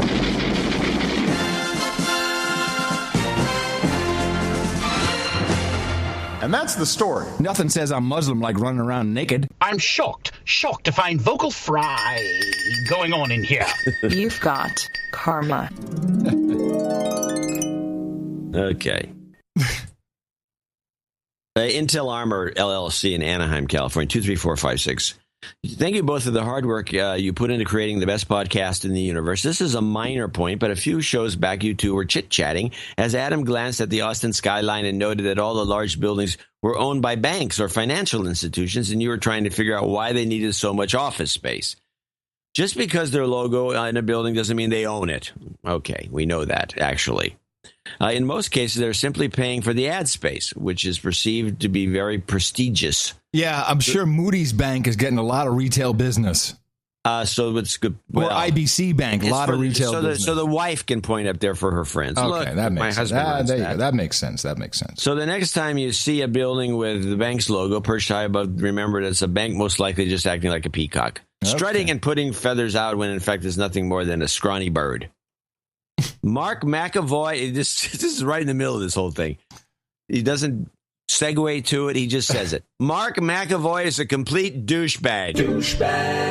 Yeah. Okay.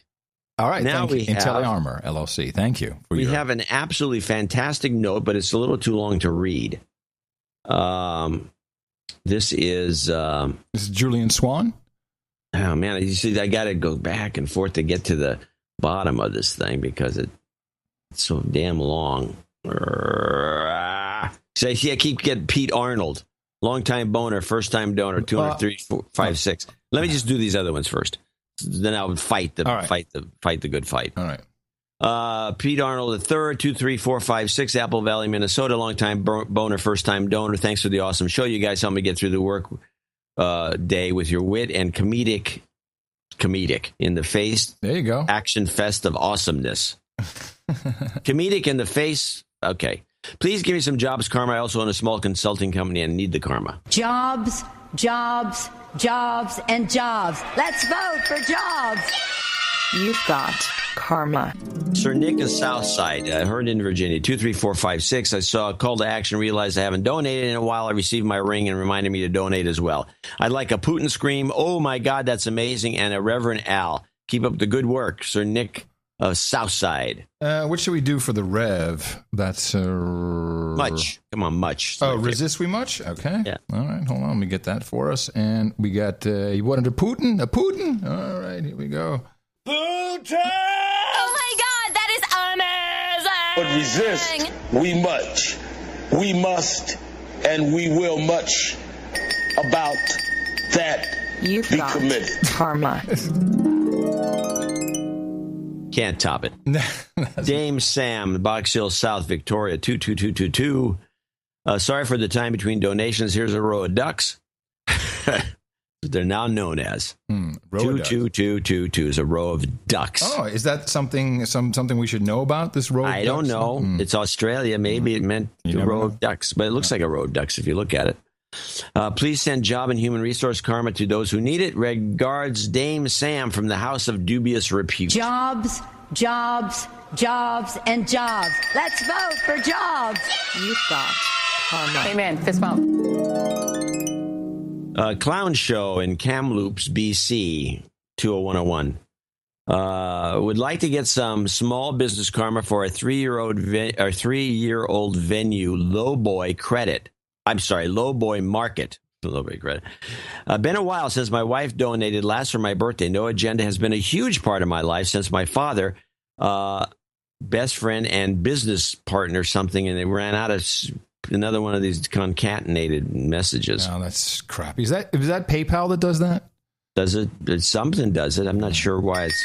Here's the karma. You've got karma. David, well, if Clown Show has anything, he can send us a note. We had that made good today because of that. Yeah. Dave Jackson, Rocky River, Ohio, $200.33. Oh, Dave from the Podcast Academy Awards. In fact, he says, thanks you, Adam, for coming to the Podcast Awards. You, Adam Curry, were the highlight that saved a pretty crappy night. How did I do that? You did. Okay. Well, I should get an award. See you. Someday I want to interview you about the creation of podcasting and the early days of you and Dave Weiner. Without you and Dave, we'd be listening to god-awful radio. Next year, bring John. I heard from sources. So after the awards, I hung around. I talked to Jen. I did some interviews and met some other people. So I was there for a little bit. But I heard people saying, Curry left right away, and he was really bummed out that he didn't win. And people were coming up to some of our nights saying, "Is Adam okay?" Did I give some impression that I was really destroyed? By a sad sack face on. I guess, but I saved the awards. Oh, well. These things are all in the eye of the beholder. Yeah. And who knows? It's okay. But thank you, Dave. That's very cool of you, man. I appreciate that. Well, Dave Jackson's an old hand. Yeah. It's like an old pro of podcasting. Hell yeah. But he teaches people how to do it. He's one of those guys. Yeah. School of Podcasting, I think it is. Rob Van Dyke in Berghem. $200. Is that Berghem? Berghem. Oh, good. He says, I'm sorry for neglecting my duties. Use guys. Dame Monica Lansing, a baronetess, as a matter of fact, in Drayton Valley, Alberta, $200. Just had to contribute when listening to Adam doing the show from the Cosmo in Vegas. I was in the hotel next door, which I think was the Aria. Maybe, yeah. I'd like to request a boom shakalaka karma to all contributors. Baronetess Monica. Bingo, boom, boom, shakalaka, boom, boom, boom, boom, shakalaka, boom, boom. You've got karma. Claudia Gerber, $200 in Lisbon, Ohio. We have quite a few 200s today for some good reason. Nobody wants to imagine a reunion. This is part of the newsletter. Yeah, read it. It's pretty funny. Nobody wants to imagine a reunion of No Agenda. Of course not. We're never going to end the show. Terry Morgan in Far Hills, New Jersey, $200. From the wife of Knight Jim Morgan. I don't understand the plastic bag Nazis in Austin. You can buy bottled water, but I have to pay 10 cents for a plastic bag at Target. Mm-hmm. Anyway, I'm on the 13th girls' trip. The last time I went with all girls, which was college, I had my car towed. Got 2 flat tires in one night. Lost 2 of my sorority girlfriends the night before, and we really had to locate them. Please give a head cut off LGY karma to my buddies, Shelly, Lee, Colleen, and my loving husband, Jim, who deals with me after the girls' trips. Okay. So huge congrats to her cousin, Ken and Linda, who just got engaged. She wanted an LGY as well? A head cut off LGY and karma. Okay. The LGY, I'm still having a problem with the LGY. And I don't really understand why it's not everything else is going swimmingly in the system, but for some reason... Yeah. All right, hold on. We talked about this after a couple of shows ago. Yeah, but I forgot to do something about it. And her head is gone. You've got karma. Yeah, because I'm busy, man. I got a lot of stuff to do. We don't do any. We do the show, and then we talk about what we got to do, and then we go off and work on the next show. Do drugs. Soraya Darian in Trabuco Canyon, California, $200. Need a little job karma for my daughter. Black Knight Era Darian. Okay. You're going too fast for me, John. I'm sorry. It's no big deal. Yeah. Hey, let's not. We need to remember that we go back to the one that we skipped over. I'm going back and trying jobs, jobs, jobs, and jobs. Let's vote for jobs. You've got karma. Shut up, slave. Okay. And also finally, Danny Baker, who leaves us with no note. And if he has something to tell us, we'll be more than happy. Now I've got a long-winded one. Now, I'm going to probably concatenate this as I speak, but this is a very good note, and that's from you. Can you get yours up to who say was? Yeah, so Julian Swan. Yeah, Julian Swan, and I can't. I'd like to thank. I got it finally. Julian Swan 23456 from Atlanta. Okay, this is a long note. We're going to read it because it's a good note for people who don't. The amount of times you said it's a long note is longer than the note. Yeah, well, that's probably true. But this is aimed at people who never donate to the show. Okay. Good. I thank you both with every ounce of gratitude. I have the information you two provided has changed my life for the better and helped me set an exceptionally rewarding path of personal growth. Ever since I was a kid, I'd always had a desire to understand the world on a deeper level than I was being taught about. But before ever listening to No Agenda or examining alternative news sources, I simply had no idea that every single source I had learned to get news from was either heavily watered down, skewed, or flat out misdirection, or all of the above. I got emotionally invested in the 2000 presidential elections as a curious 12-year-old boy, for example, digesting a slew of information that I would later discover was thoroughly tainted. Most of what I learned, what I thought at the time was knowledge, making me worthy of calling myself informed, was actually little more than Republican versus Democrat propaganda and fluff.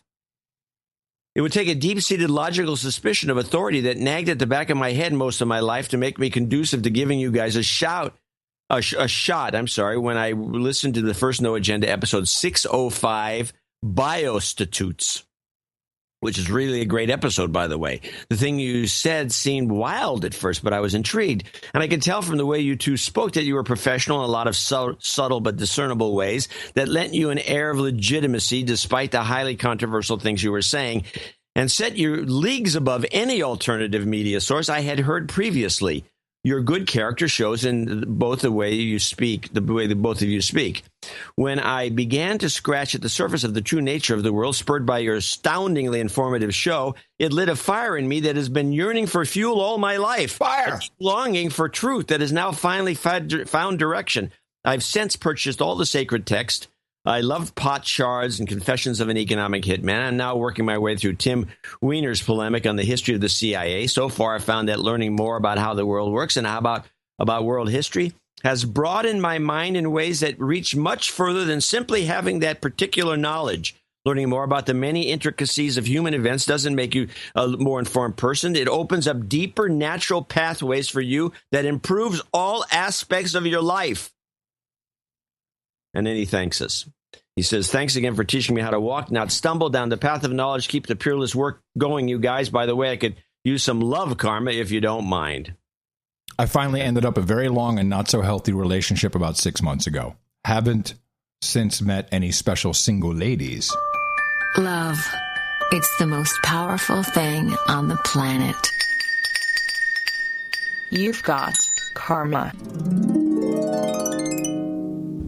Ooh, we have a new mix. Yeah, well, I just found the relationship karma. Please don't ask for me to find it again. That was totally a fluke. You better find it again. I can already tell. We will have another show on Thursday, and we got a lot of work to do this week, particularly on this WikiLeaks thing. I'm very excited about it because it's just a matter of finding the right things. And yeah, and help us out with that, and also help us out by going to Dvorak.org/NA.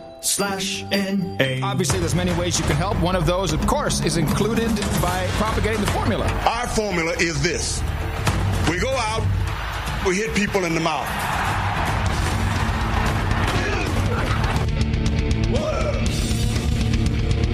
Hey, citizen. Shut up, slave. Shut up, That's right, slaves. Shut up. Anyway, I thought that was an excellent note that made a good point. Yeah, of course, we also had the overboard note. We might want to do that one day. Yeah, we can hold that one for this show. Yeah, I mean, not for this show.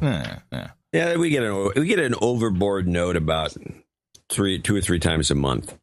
And it's usually condemning us, and it tends. If you read between the lines on that last overboard note, this guy said, "I'm done. I'm out."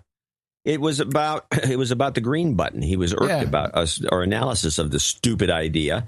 And, of course, we're nasty about it because we think a lot of this stuff is just propaganda straight up. And, and most of the people are dyed in the wool. I'm not saying all, but most of the ones that we run into that have quit the show, it's because of our stance on our skepticism about science. Science. Science. You still have until May 5th for the Fletcher Fest, and I owe you one from Thursday's show. Smiley!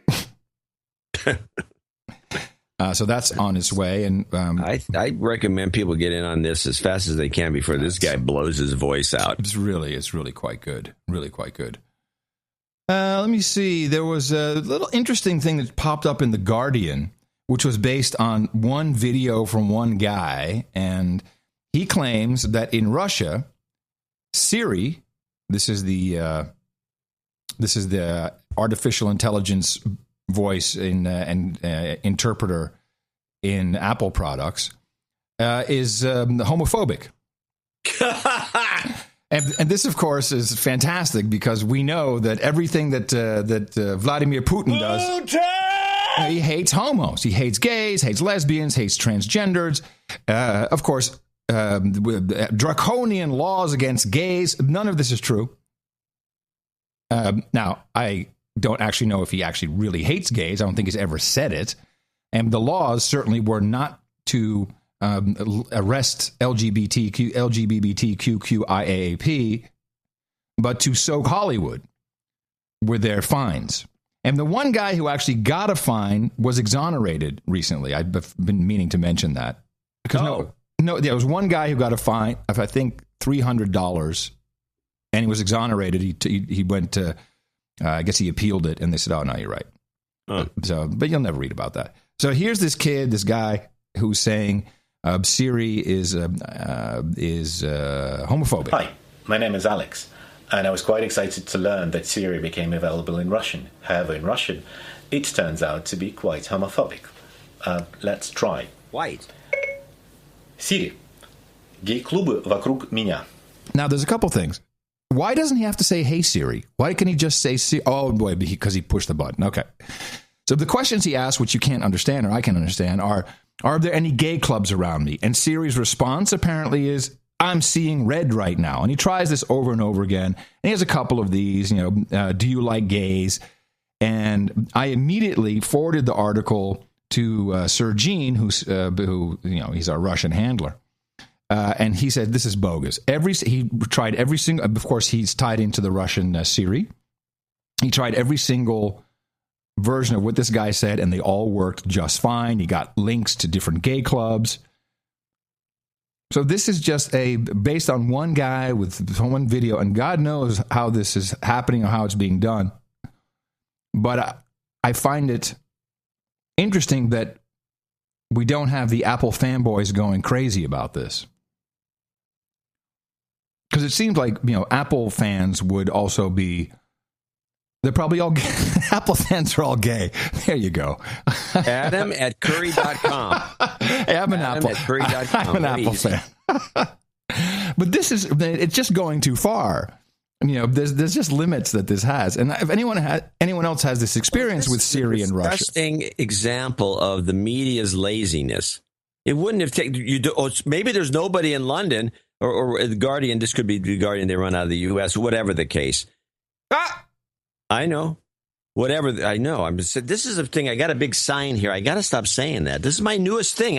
I suffer. Mm-hmm. There's a word for suffering from these anomalous comments that I keep using as padding. It's terrible. Yeah. Anyway, there's no Russian around them. They can just, there's probably 2 Russian secretaries that work at the Guardian. Of course.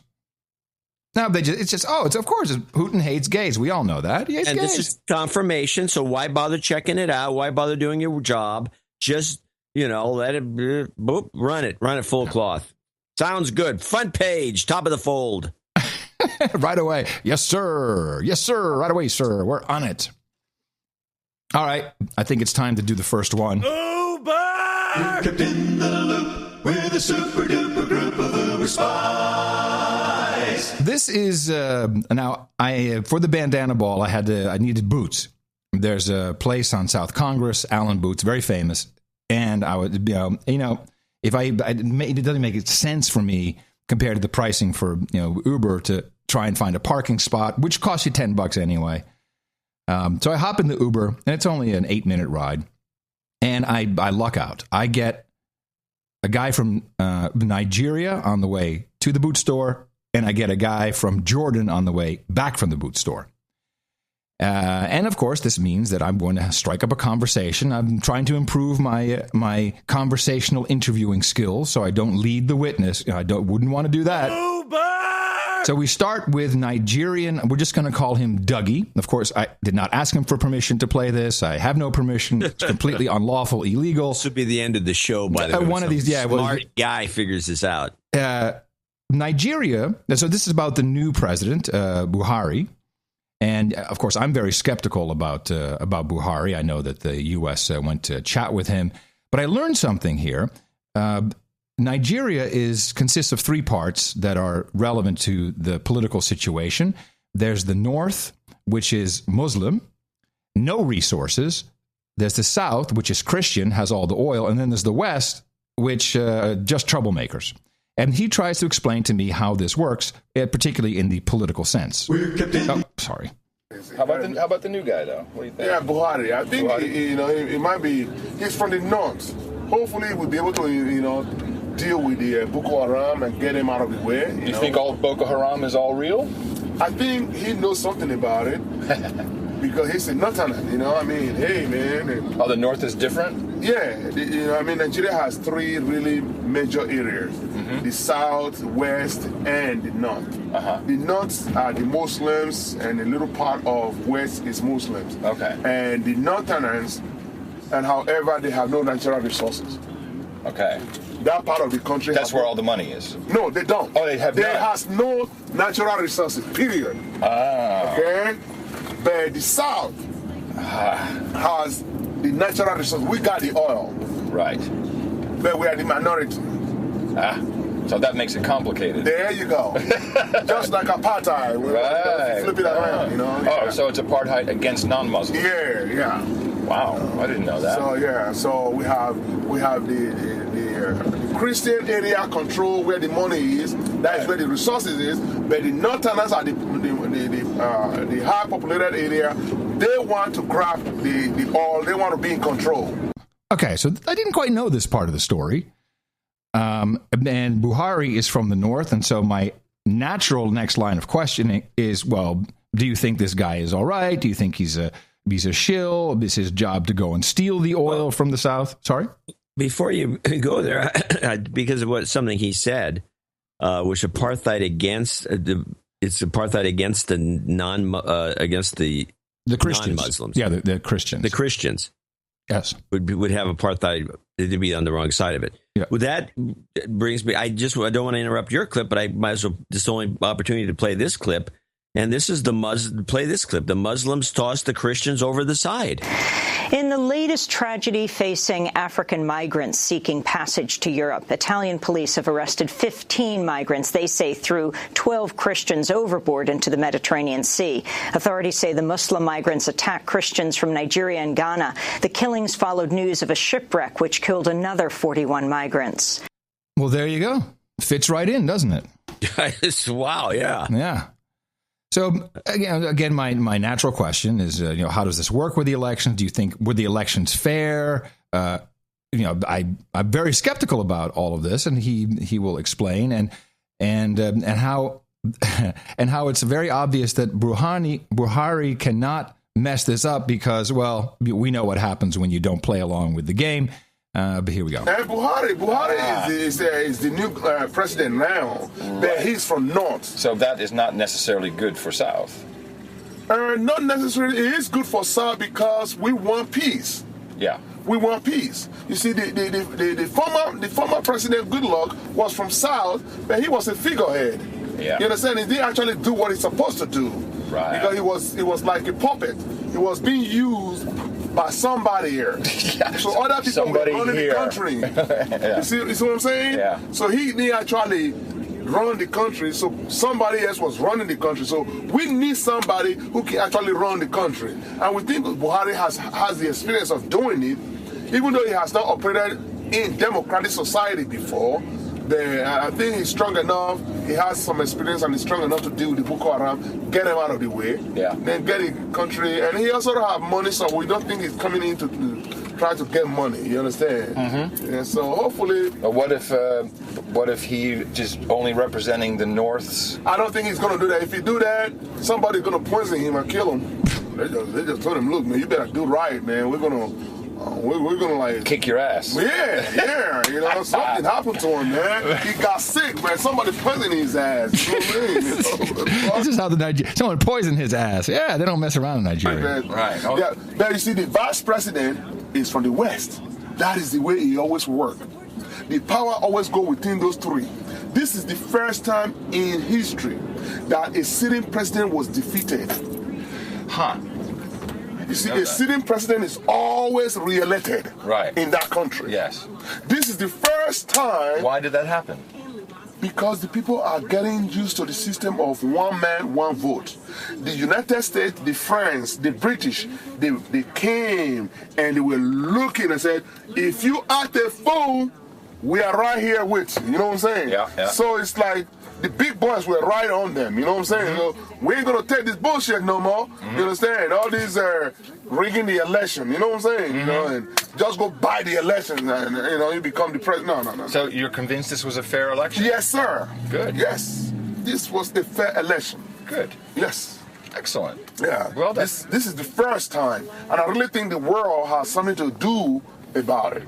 Well, let's hope that he doesn't have an unfortunate shower accident. Well, yeah. We hope. So I am leading him a little bit, but he tells me what they actually do. No. What happens if that happens? Will people revolt? No, people will not. People will not, because they think that it was probably, they just say, well. If you remember Abacha, Abacha, man, he was poisoned by prostitutes. You know what I'm saying? That's a bad day. It was big time.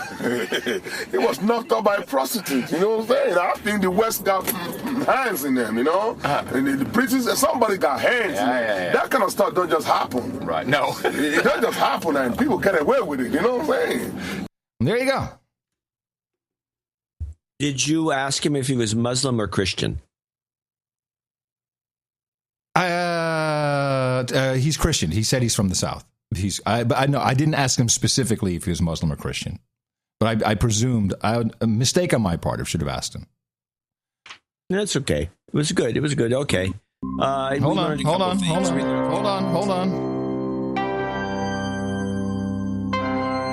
Thus spoke the Uber driver. Uber. Okay. So I wanted to close out the segment. I thought you were going to do the other segment. No, I'm going to wait. I'm going to do the other segment after the second half. Oh.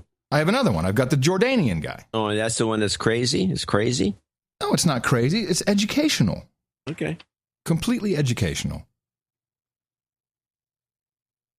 Well, let's see. I found a couple of interesting things going on. One, let's play this has been all over the news. It's almost like a distraction, but and I could have clipped a million pieces to get to this little one about the minimum wage protests that are going on everywhere. Yeah, the $15. It's organized, very well organized. But play minimum wage and 157. For starters. Against income inequality following Wednesday's historic protest for a $15 an hour minimum wage and the right to unionize. On Thursday, activists marched to 157, a luxury building where a condo recently sold for $100 million, becoming the most expensive single residence ever purchased in New York City.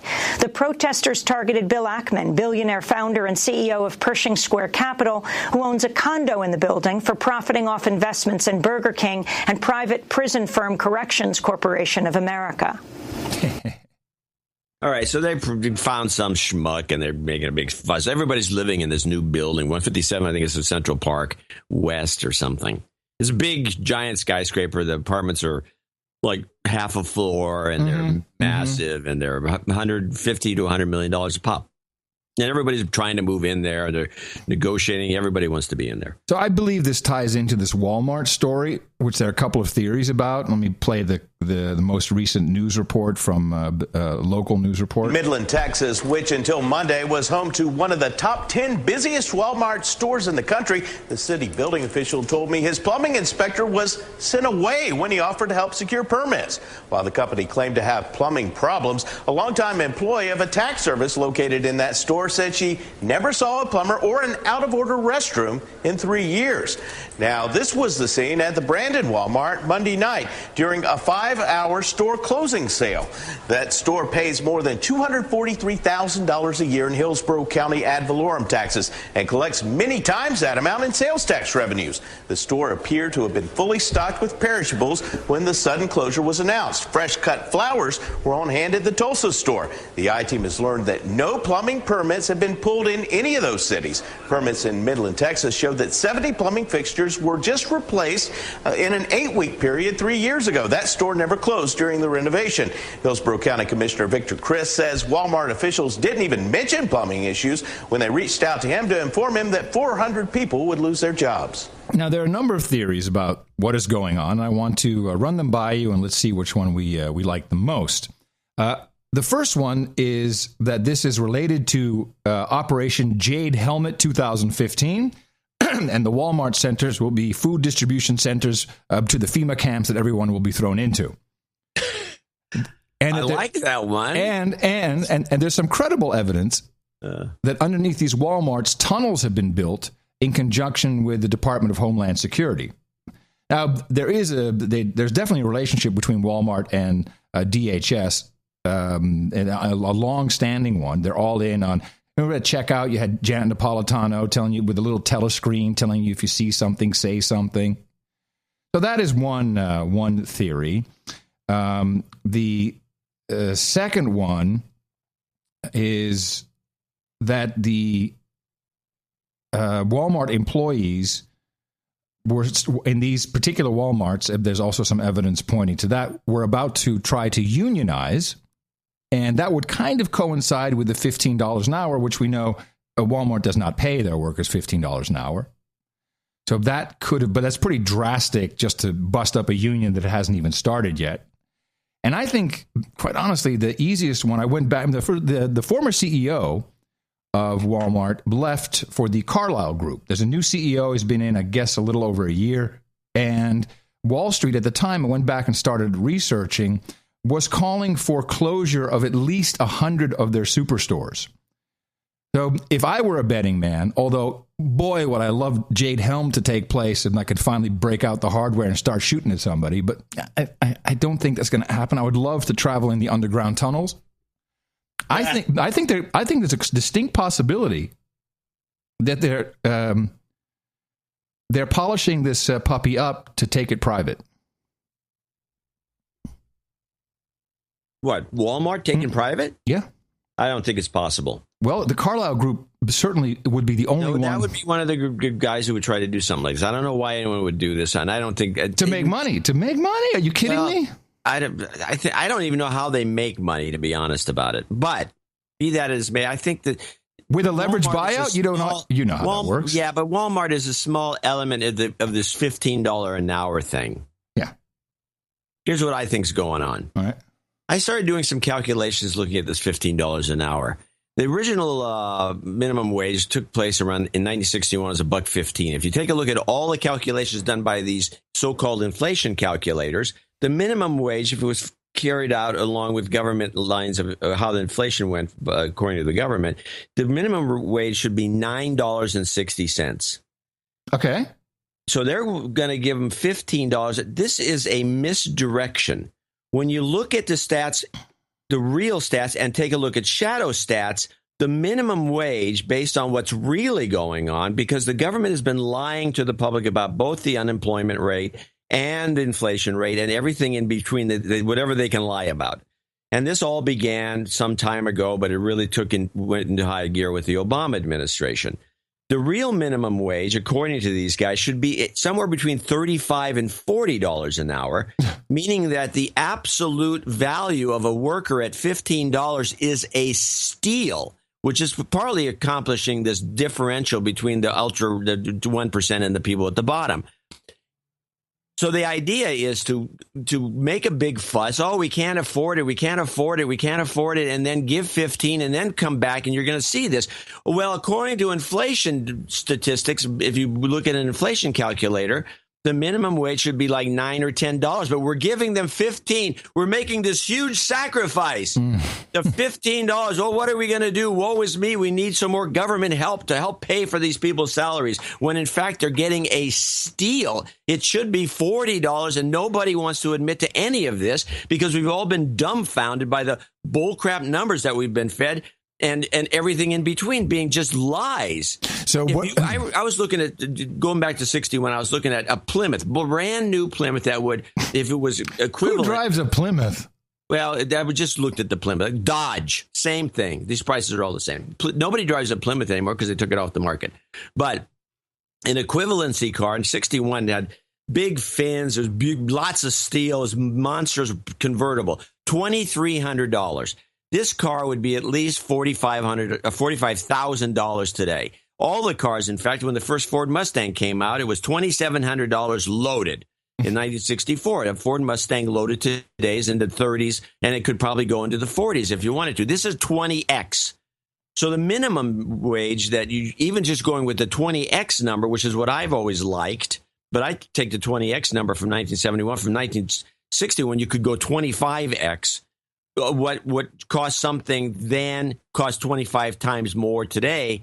That means the minimum wage from $1 should be at least $25 minimum, not the shadow stats numbers, which are questionable. I said, oh, is that guy's making it up? He's got magic numbers he puts in there. Okay, maybe he does. He had $40. I say 25. Whatever the case is, 15 is a scam, and it's a joke. And these guys are just ringing. They're going, oh, we tricked everybody.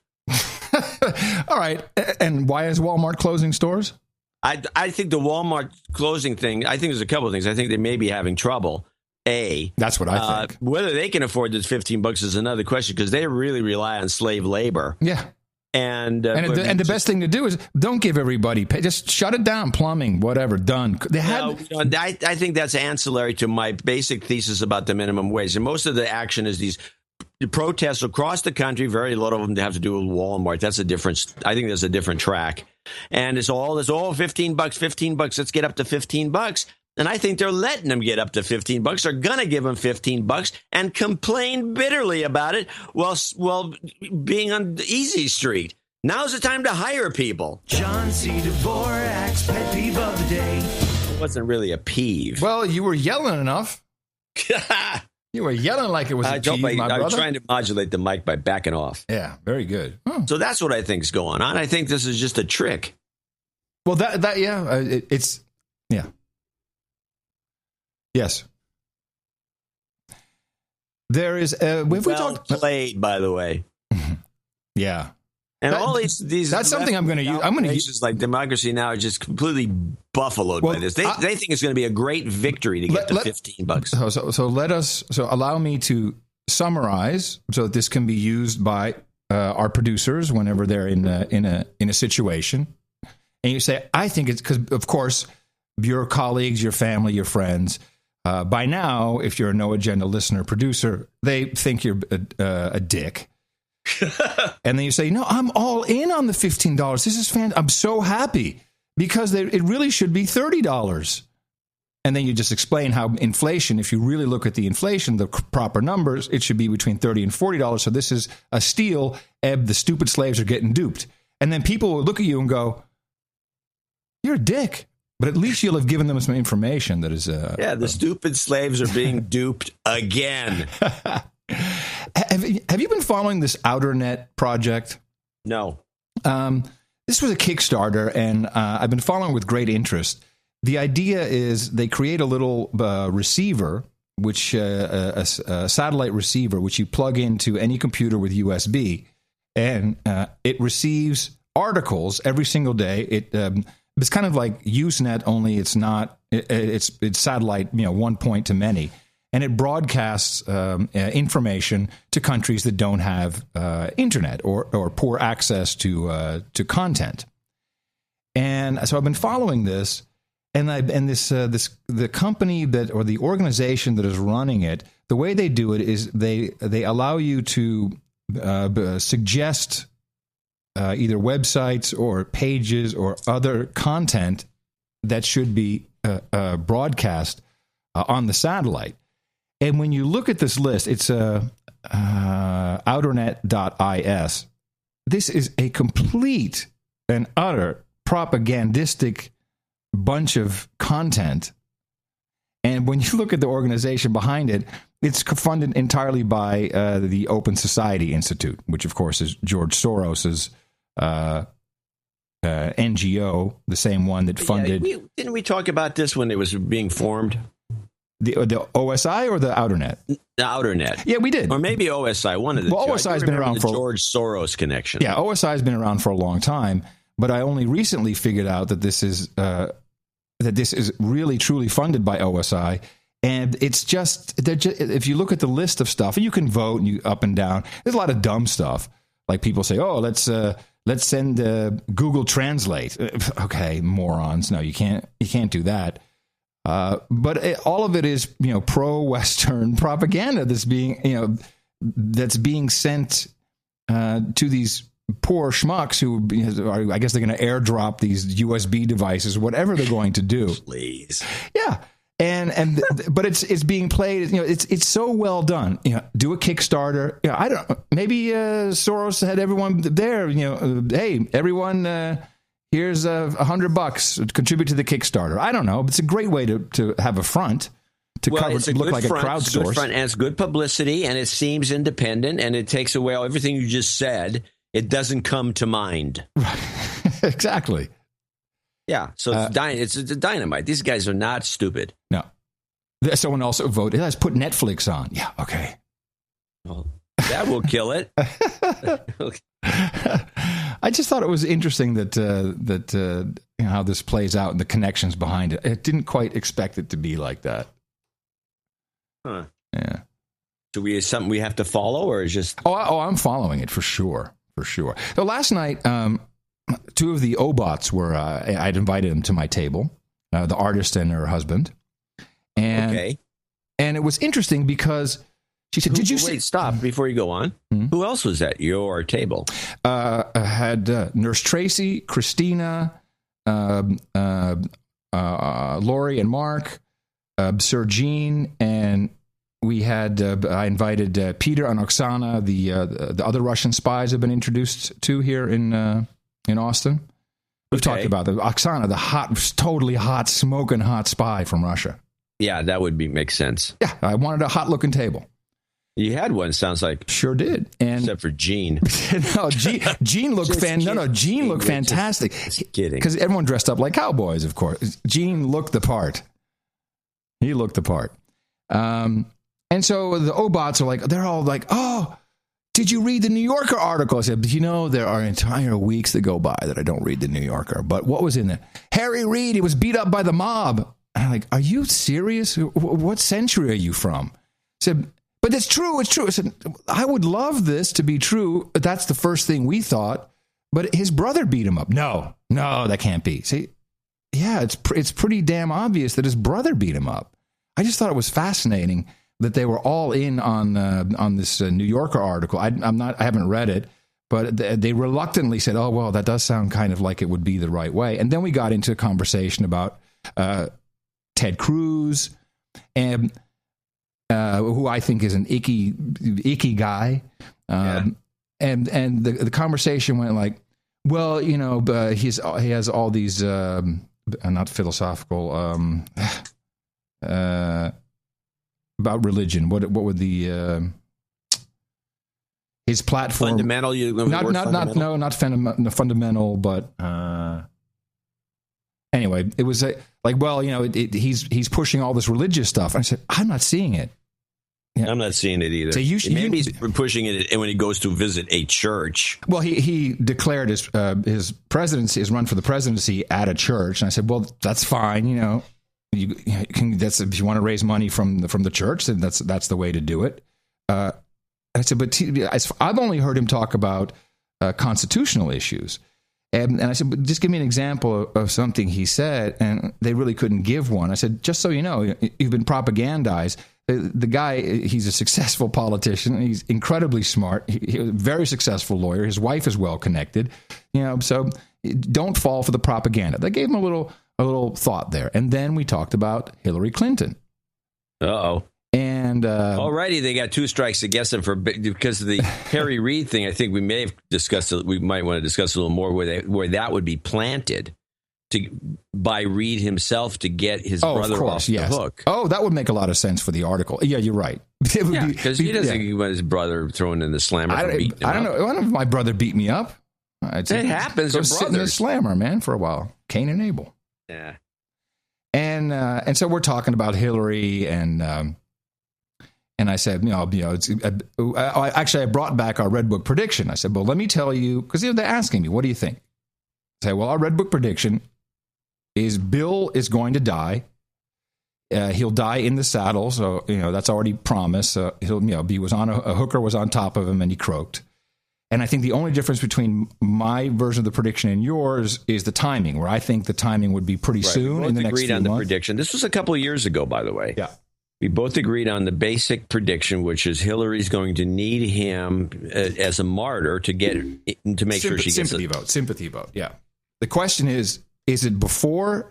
Is it just becoming the candidate? So the primaries, or is it closer to election? And I thought it would be pretty quick, so we can You thought it was going to be sooner than later. Yes. I thought it was going to be later than sooner. Now, there's another option. Elizabeth Warren has said she's not running, but if Hillary makes a big stumble, I think she'll run. Well, and I already know how this. I've seen this before. What happens is that she's forced to run. She had this is her talking. I had no intention of running. I said it clearly. I told everyone. You could see that this interview on the Today Show, right? I'm on the Today Show. I'm not going to run. I have no plans to run. I have blah, blah, blah. But now I have to save the country. Now I have to run. I have no choice. There was this old thing they used to do in the early days of the political conventions was, I didn't want to run, but I was drafted. In other words, you didn't even run. You were drafted at the convention. The convention decided to run. And I think that's a distinct possibility. But if Bill kicks it, we could do both, by the way. She could die twice. You're right. She could use Bill's death to pull out. No, Hillary. Yeah, you're right. What am I thinking? No, what am I thinking? What am I thinking? So the conversation continues, and I say, well, she's pretty. Hillary is just evil. And by the way, I want to stop you. I want to remind people that are listening in. This is the reason you want to keep supporting this show. Nobody will discuss this concept. No. Can you imagine that on MSNBC? No, not casual the way we're doing it. No, never.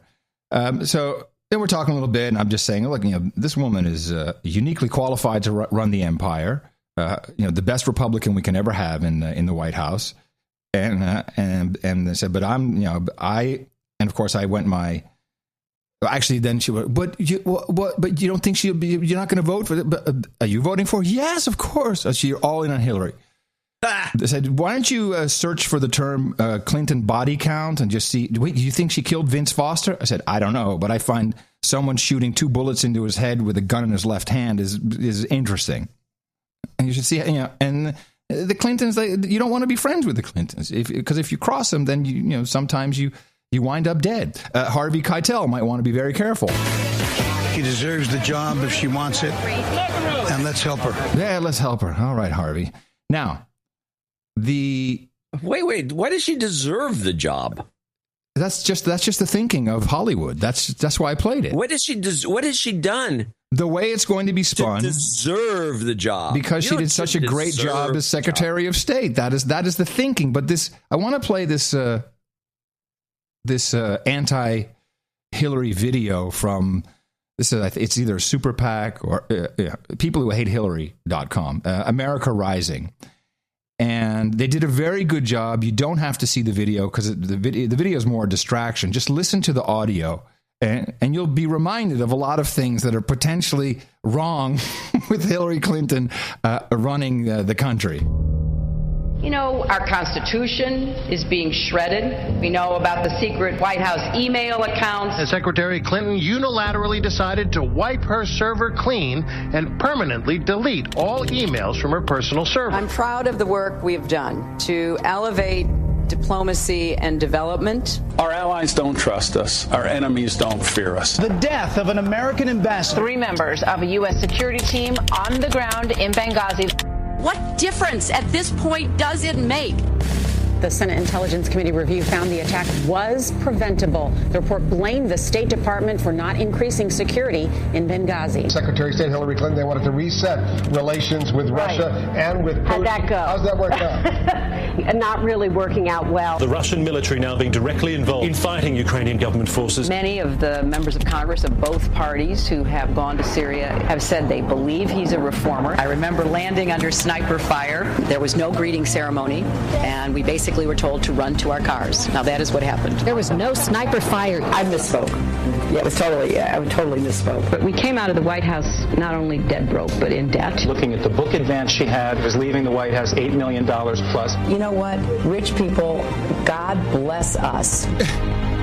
Quinnipiac University found Hillary Clinton's lead is dwindling against Republican candidates. A new poll out this morning shows former Secretary of State Hillary Clinton losing ground in key states, including Iowa. Are you just saying America should blindly trust her judgment? There's one set of rules for the Clinton. You remember Whitewater? Do you remember Foulgate? You remember Travelgate? You remember Pardongate? You remember Benghazi? Less than half say Mrs. Clinton is honest and trustworthy.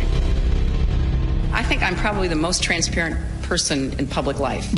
I think that's great. She has a skin condition, that's why. That's something, and one of our producers could have put that together. That's good. Yeah, I had a few of those clips in that other one. We're trying to build a canon of. Yeah, what a good job. I think the little ones in there about, she's losing ground here and there, those can be eliminated because those we know are fake to get more money to come into the coffers. So I have a prediction of who the Republican candidate for president will be in 2020.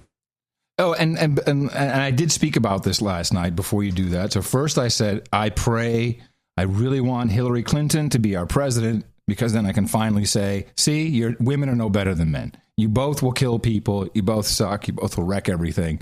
You're no better than us.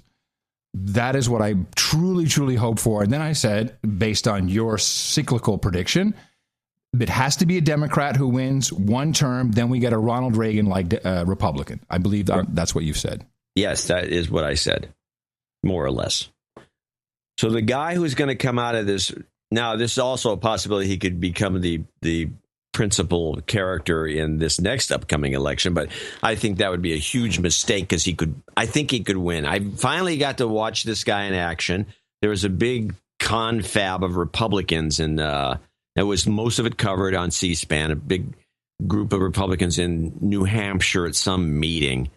And they're all there to shoot the shit and talk and give a little speech and work the room. And it was very well done by C-SPAN. Scott Walker is a sheer winner in 2020. Yeah, I can see that. I can see that happening. This guy is good. He's smooth talking. He seems knowledgeable. He's quick-witted. He's funny. He has. But is he a Reagan-like Republican? I think so. He's got the same phony baloney black hair. It's obvious he died. And he has a demeanor about him. It's not, it's not Reagan. You're not going to get that exact. But he has the kind of presidential demeanor. And he's a governor. So as a governor, he doesn't have the baggage that senators and these other people have in terms of because they had to vote on laws. And they have no management. Governor is a manager who could be a president. Senators are legislative people. They don't know what to do. Right. And so this guy is slick, got the right answers. I think he's not as abrasive as Christie, who's also quick-witted, but he's abrasive and kind of a a-hole. This guy doesn't come off as that.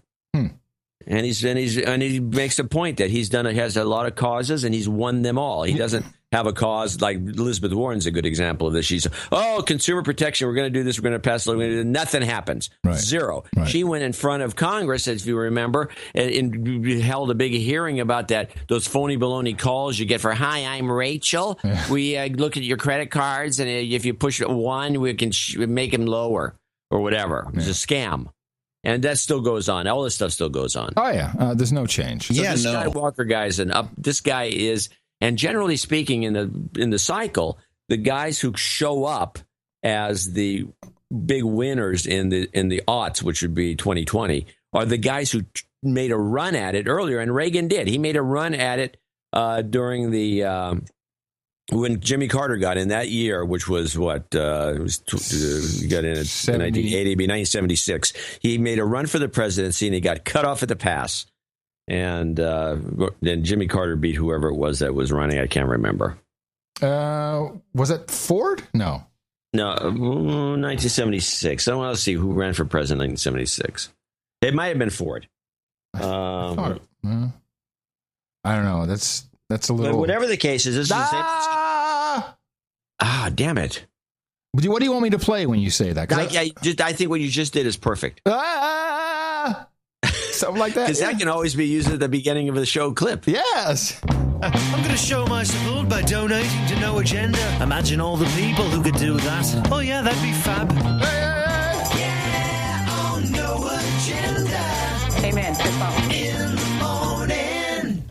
Yeah, indeed, it was Gerald Ford who was given that position because the Republicans generally, he is the president since the other guy quit, and you got to put him in, and so Reagan didn't make it in 76, and it's a good thing for him. I want to remind people that just for time constraints, and we changed this quite a while ago, the full notes of our executive producers and associate executive producers are to be read on the air. In the regular segment, yes, we may highlight one once in a while, but it is not a given. And I think people are either unaware or they just need to be reminded. So don't feel slighted if we don't read your note. And certainly no jingles, etc.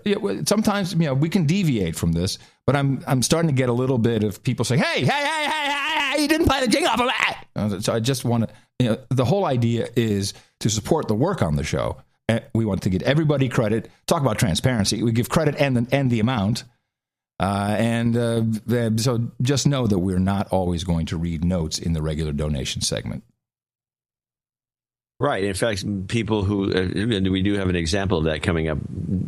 The very knowledgeable know this, and they don't even leave a note. Let's thank a few people, though, including Kevin Lacombe in Gig Harbor, Washington, for $126.28, and he will be a knight shortly. Gregory Ball in Atherton, Greater Manchester, UK, 12345, and then 1, 2, 3, 4, 5. I'm doing something else. What are you telling me to do? Am I missing something like a Pelsmacher or something? What's going on? Yeah, I see what you're missing. Where? I can't see it. I was setting up the number 21, Stephen Pelsmacher's 1, 2, 3, 4, 5. I feel stupid now. No, you shouldn't feel stupid. Well, I'm trying to produce the show and trying to. This sucks. Sorry, just wasn't ready for it. Like trying to hint at it earlier. Yeah, I know. But nothing's popping up. I'm going to try this one now. And in the red corner, wearing the black trunks with gold trim, he has a record of 33 wins, 0 losses, and... Of course, I picked the long one. He is the Grand Duke of Belgium and France, Sir Stephen von Pelsmacher. There we go. Thank you, Stephen. Yes. Sir Brian Barrow, 1, 2, 3. We had a bunch of 1, 2, 3, 4, 5s today from Royal Wootton Bassett, UK. James Zukal in Los Angeles, California, 1, 2, 3, 4, 5. And he does have a note we should read. He says, is there any way to put a shout out to the community to find a copy of the series Rubicon, which has been taken and completely eliminated from anybody getting a hold of it? I think Sir David Foley has the full series. I believe he mentioned that to me. I don't know if we can. He should stream it on his 4K device, and then we can watch it that way. Yeah, there's actually some rights issues, but he was going to look into it. Good. Said, there's got to be. Stop! Oh, I'm going out of control here. Sir Craig Cavell in Chicago, Illinois, 12333. Dame Joan Audifray in Morgantown, West Virginia, your old stomping ground. Motown, yeah. Motown, 11111. She says, great newsletter. Thank you both for your hard work. See, if I had to watch MSM, I fear I would kill myself. Good for her. Well, not for killing herself, but for not watching MSM. Tim Goudrian in Roermond, Netherlands. Yep. First-time boner, he says. It's a first-time boner. $111. That's kind of missing this. Long-time boner, not first-time boner. Jeffrey Solomon in Jackson Heights, New York, $109.11. Thomas Nussbaum, Virginia Beach, Virginia, a 101. Sir Thomas, a 101.19. John Haas in Lost Wages, Nevada, 100. Sir John Fogwell in Raleigh, North Carolina, 100. Sir Jason Southwell in Pompano Beach, Florida, 100. Brian Leslie, 99.99 in Bremerton, Washington. Wow. What did that happen with my spreadsheet? And down we go. You know what? These are the unintended consequences of technology, really, when you think about it. Sir Russell Williams. If we just had a piece of paper printed out, it would be better. It would. Mm-hmm. And it's getting worse, by the way, I think. Yeah, because it's so helpful. It's just snap to cells for you because, Microsoft knows what to do for you. Fine. Sir Russell Williams and the Baron of Idaho and Boise, 9211. Joaquim Formalas.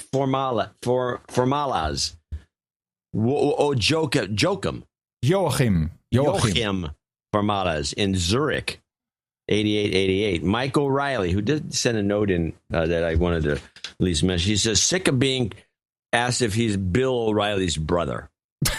Jack can understand. You need some anti-spin zone karma. No spin zone. Yeah. Herb Lamb in Sugar Hill, Georgia, 7140. Brad Bauer in Pleasure Prairie, Wisconsin, 7140. What? He has a call out? Yeah, he'd like to call out Mike Hernelstein as a douchebag. Douchebag. And then he needs some karma. We'll put it at the end. Jamie Luca in Fairfield, Connecticut, 6969. I just want to read this. Sending a giant hint to my P that once we move out of our cursed apartment, we can work on producing human resources. Guess I'll be shaving my legs on a regular basis. Jamie Luca, a female. I've been referred to as a male, James, for 2 of my previous donations. And please give a birthday shout out to Carrie Gray from her fiance, Brandon Scott. There, we got that set up. So, well, when she's shaving her legs, hey, you know what that means? Hey, you know what that means. You know what that means. Christopher Gray in Grand Blanc, Michigan, 6969.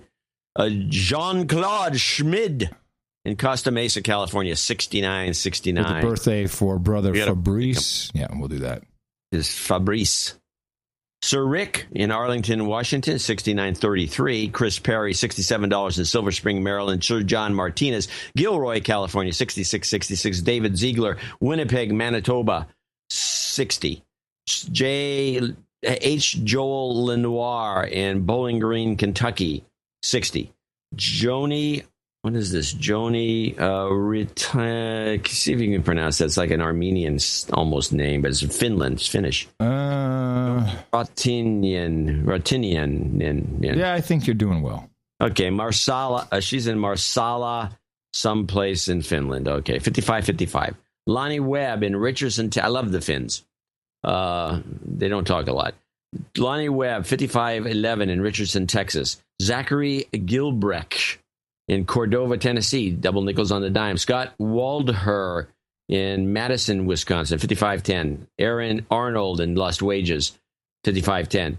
Damian Taman, a lot of 5510s. He's in Perth, our favorite city in Australia. That it's beautiful.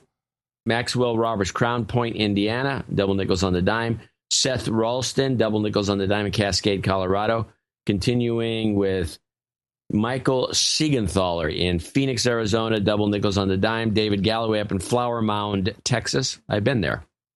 Dean Roker, a parts unknown, 5510. Now $55 from Douglas Nelson, La Villa, Illinois. Sir Kevin Webb in Carrollton, Texas. And then $50 donations from the following people. Philip Merkert in Deutschland, 50. Christopher Wallace in the Bronx, 50. Morris Consulting, Lost Wages. A lot of we could have had a meetup. Brian Tweed in Sandy, Utah. Raleigh Hawk in Anna, Illinois. John Holler in Missoula, Montana. Catherine Lee in Shah Alam, Malaysia.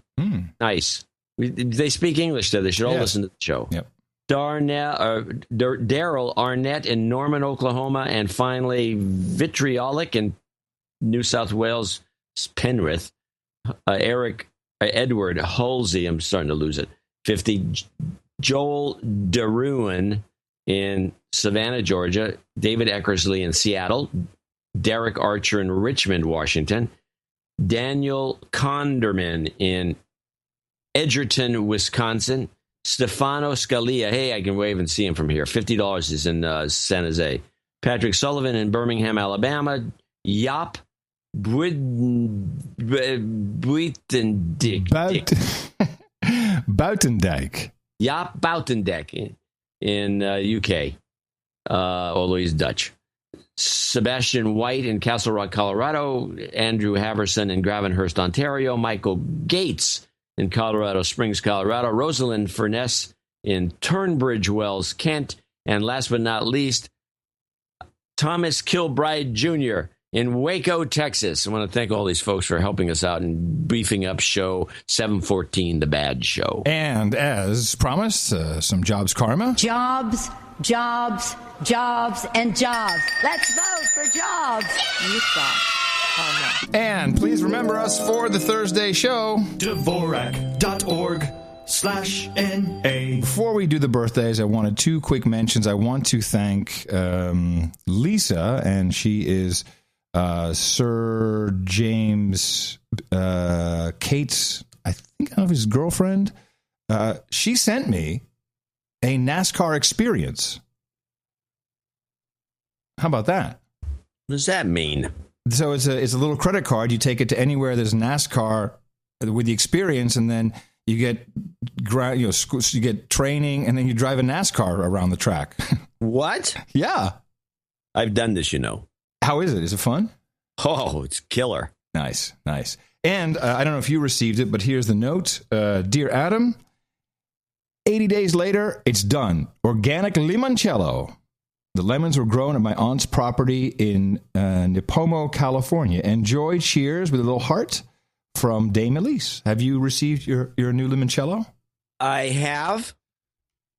It's still in the car, though. So we cracked it last night. Yeah, well, that's the problem. Outstanding. God. And I love the label. It says, made with love from Dame Delise Garling. And that's no, it's a cute bottle of product. It's and it's so tasty, and it's really appreciated.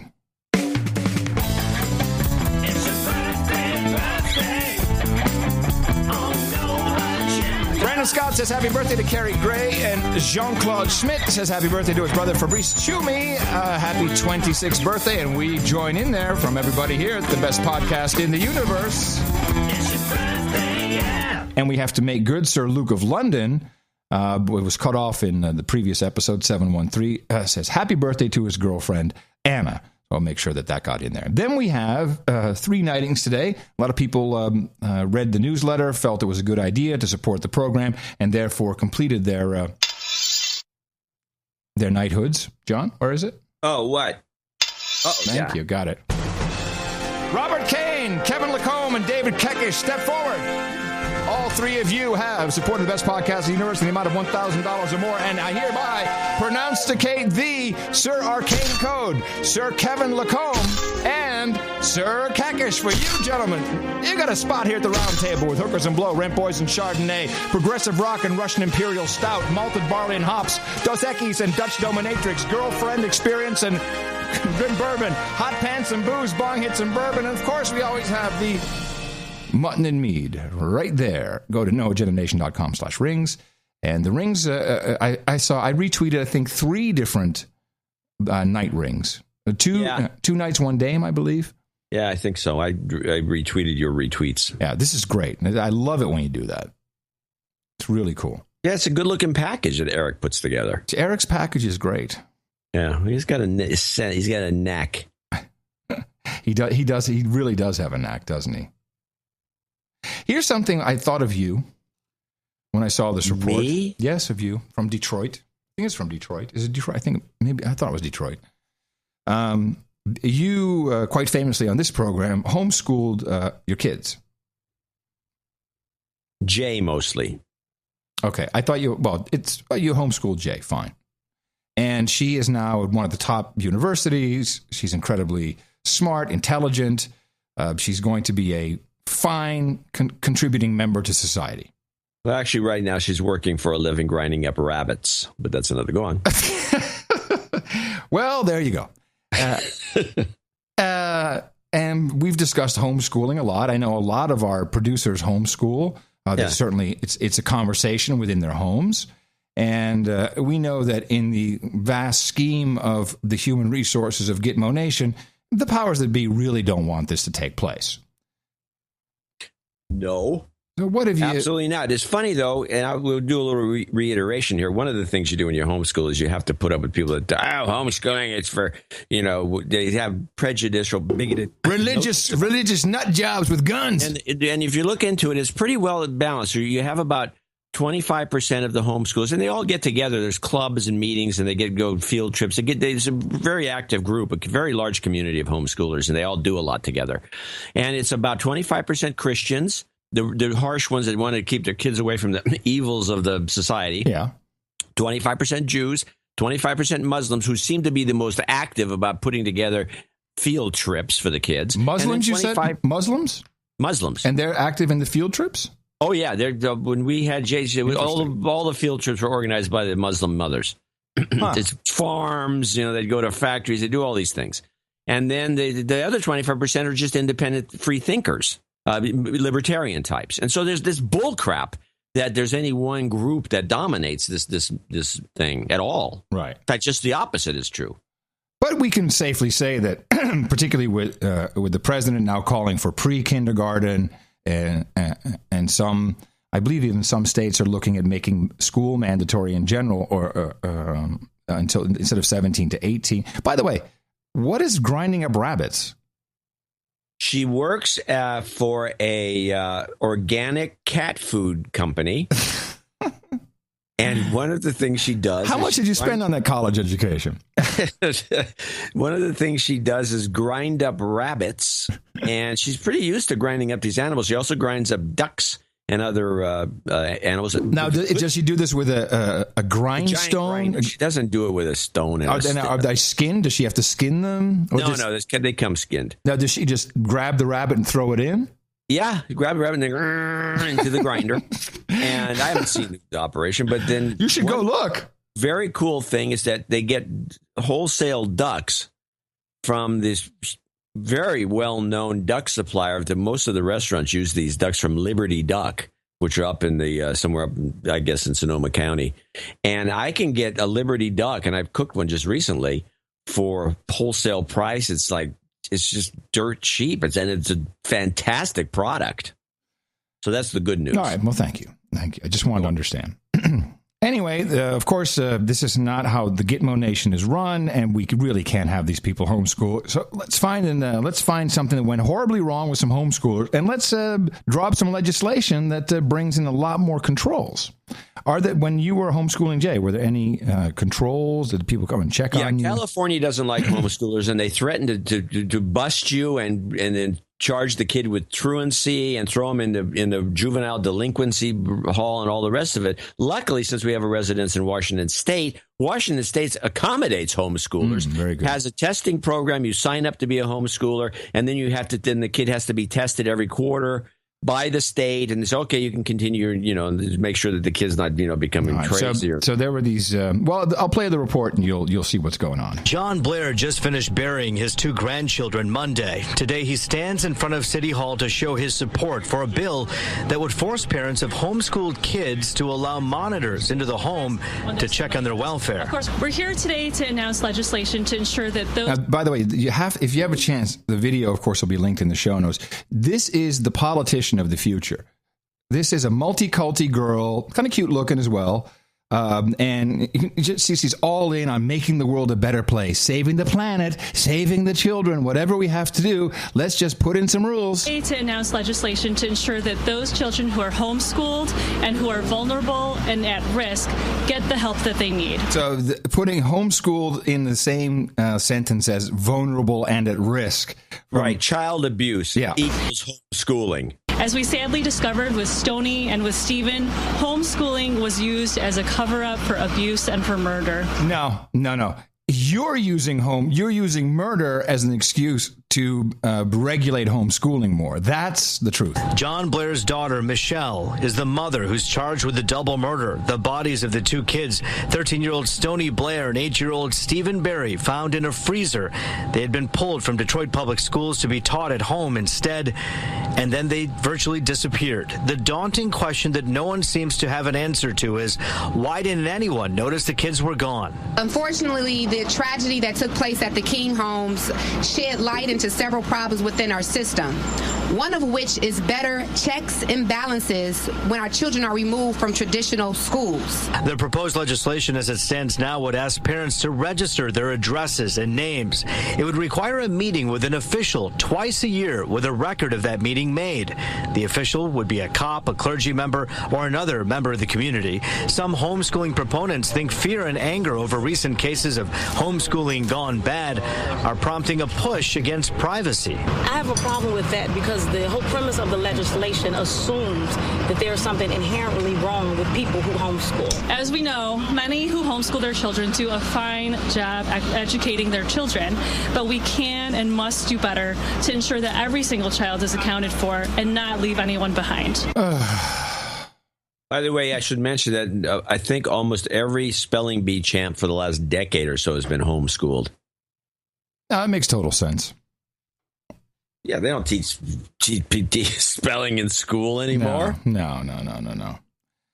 Let's see. I got to report you. What do you got? Well, you're on the education thing. Let's play this. Yes, good. This is the superintendent of the school district in Long Island, and he is talking about opt-out. And there's a little piece of information here I thought was interesting, but this is the opt-out superintendent clip.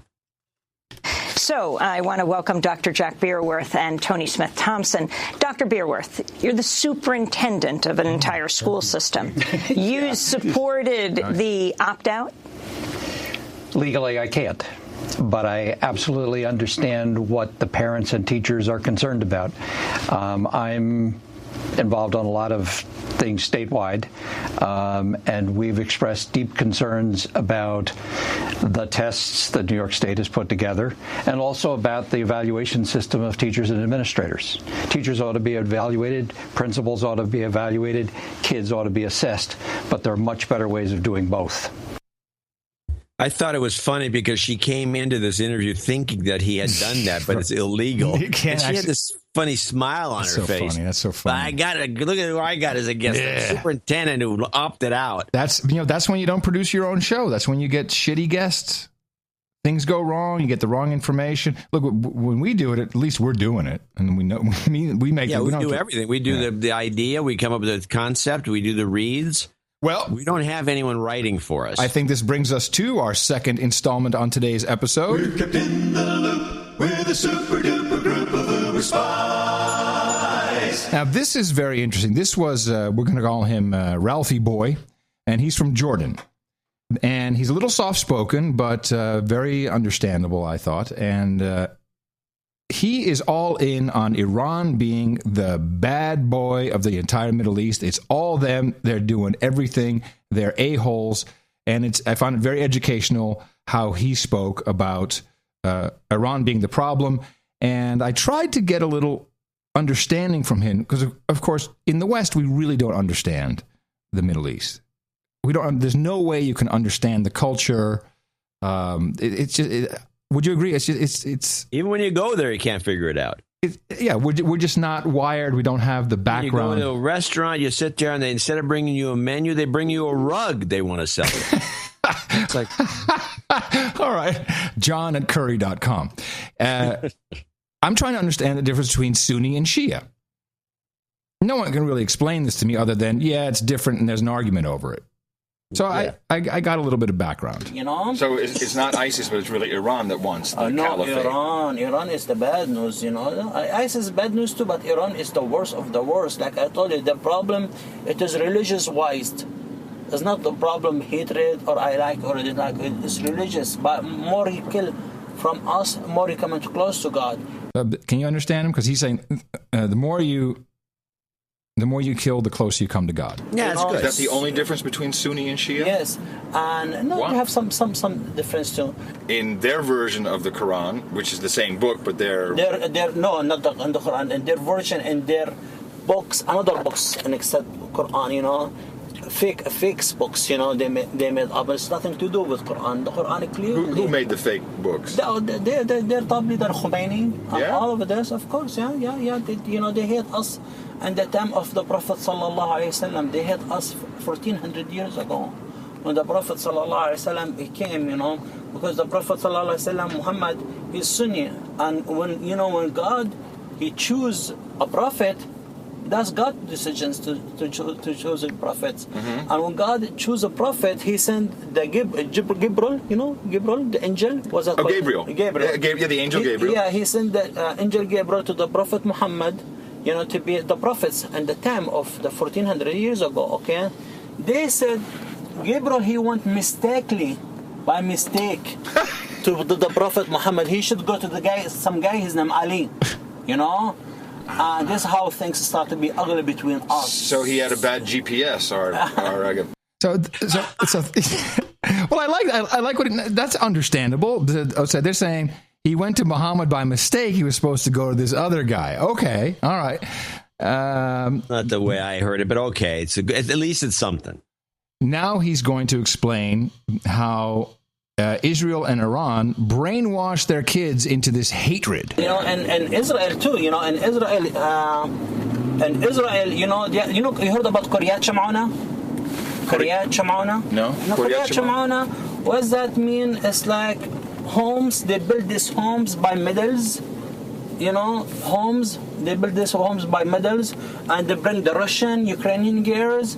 And they fuck them, you know, and have babies from them over there in this small town village in Israel. Yeah. When the newborn baby come out, when the newborn baby grow up and start understanding, they bring him in a spot like that over there, saying, "Oh, this is where the Muslim killed your dad. This is where the Basakar went. Brainwashing. Yeah, this is what's happened to your family here. They killed the Muslim. Right. Yeah, it is true. It is true. Yeah, you know, and the same thing in Iran. You know, they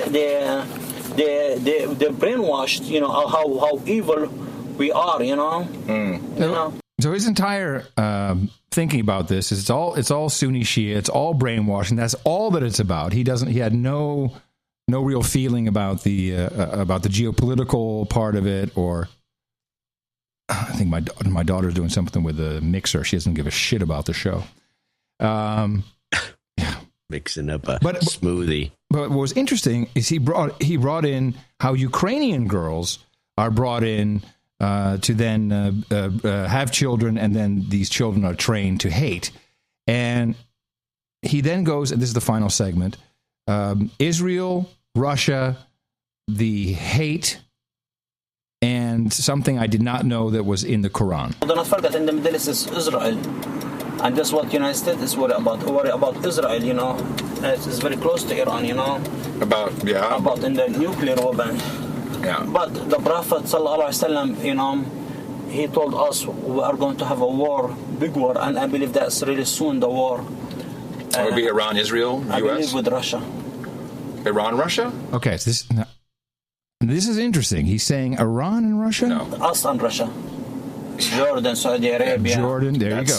He said that's 1400 years ago. He said you will have a war with Bani al-Ahmar, the son of the red hairs, you know. He said you will have a big wars with this Ali guy. said that? Or the Prophet Muhammad. 1400 years ago.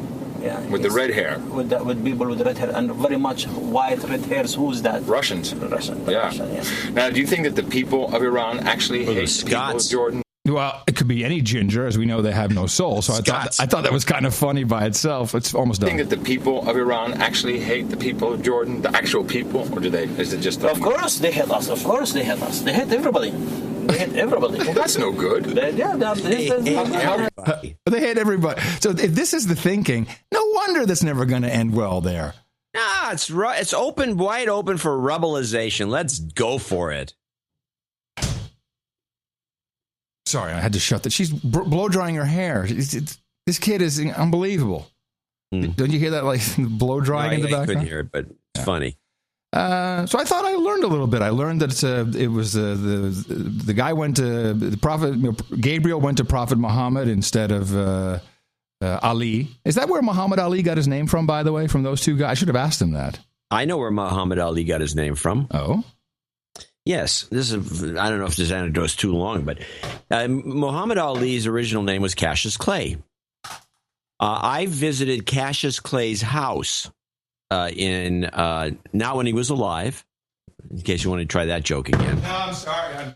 But in Kentucky, it's a little monument. It is where you learn about the real rights to guns, and you have the guy had a cannon and he was shooting at the police when they tried to take him out. And in there, there was a bunch of souvenirs that Cassius Clay himself had collected because he had a visit from Muhammad Ali. And it was a framed newspaper article from the 1800s about Muhammad Ali coming in and visiting Cassius Clay. So it was some muckety-muck, I think, from Ethiopia. I'm totally convinced, even though I've not verified it with anybody, but Muhammad Ali, when he was Cassius Clay, and he's from the area, he would normally go check out this guy's house who he's named after, saw the name, it stuck. That's why he named himself Muhammad Ali. We're kept in the loop with a super duper group of Uber spies. So we're in the loop. And it's going to be Russia is going to there'll be a war between Russia, Saudi Arabia, Jordan, United Arab Emirates, and it's going to be ugly. And it was prophesized 1,400 years ago. Well, there you go. It can't be wrong. and we never would have learned this. No, this is true. No, we never would have learned this. No. You don't think it's good? I thought it was. Yeah, it was better than the last one. Yeah, no. I liked it. Got the one little bit here I want to play. Okay. Just because I just think it's funny. It's not played up by anybody. But what the hell is wrong with the IMF? Did you know about this going on? This particular the corruption? Yeah, they're arresting people left and right. Another former president has been arrested. In Spain, authorities detained former International Monetary Fund director Rodrigo Rato and searched his home and office as part of a probe into money laundering. Rato is also under investigation for suspected fraud during his tenure as head of Bankia, the Spanish bank, which received a taxpayer bailout. He led the IMF from 2004 to 2007 during a period when Argentina was struggling to recover from a financial meltdown many believe was brought about by IMF-led policies. Argentine President Cristina Fernández de Kirchner responded to news of Rato's detention. They just announced that former International Monetary Fund Director General Rodrigo Rato, who was the former economy minister and vice president for former Spanish Prime Minister José María Aznar, was just detained for laundering money, imprisoned for laundering money. That's who used to come and tell us how we had to direct and manage our economy. Moreover, it was they who even dared to talk about corruption in Argentine politics. I'm shocked to find that tax evasion's going on here. Yeah, it really shows you the whole IMF. The corruption is everywhere. It's fun. So the rumor now is that Greece may join the AIIB, that's the Asian Infrastructure Bank. And then try to soak them for funds? Well, of course. Yeah. But more importantly, as I mentioned earlier, there is now, it seems like they're going to join up with the Russian-Turkish pipeline to bring the Russian gas into Europe. So from Turkey, from the western part of Turkey, obviously, and flow it right up into, to be a pipeline would be the easiest way, flow it right up into Greece. And that because everyone's trying to figure out what's going on. They're out of money, they say, and what's going to happen next. And instead of IMF loans, they could just have the AIIB assume the loan. Yeah, there you go. I mean, it's just like taking your credit card and getting another credit card and transferring the balance. Paying off the first credit card with the second credit card. That people do that. And I will remind you, I started talking about this bank a long time ago. You scoffed at me initially. I didn't scoff at you about the bank. I know exactly what you're going to try to say here, but I'm still scoffing at you about SDRs taking over the world. Okay. What your claim. And I'm thinking, not going to happen. I have one more clip that I want to play because this was another one of these. Where am I? What news am I listening to? I'm missing all these things.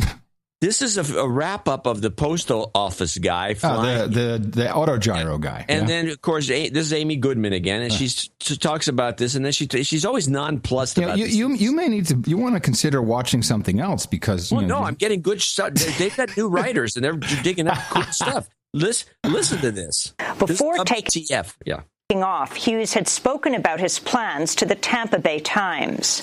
I'm going to violate the no-fly zone non-violently. I intend for nobody to get hurt.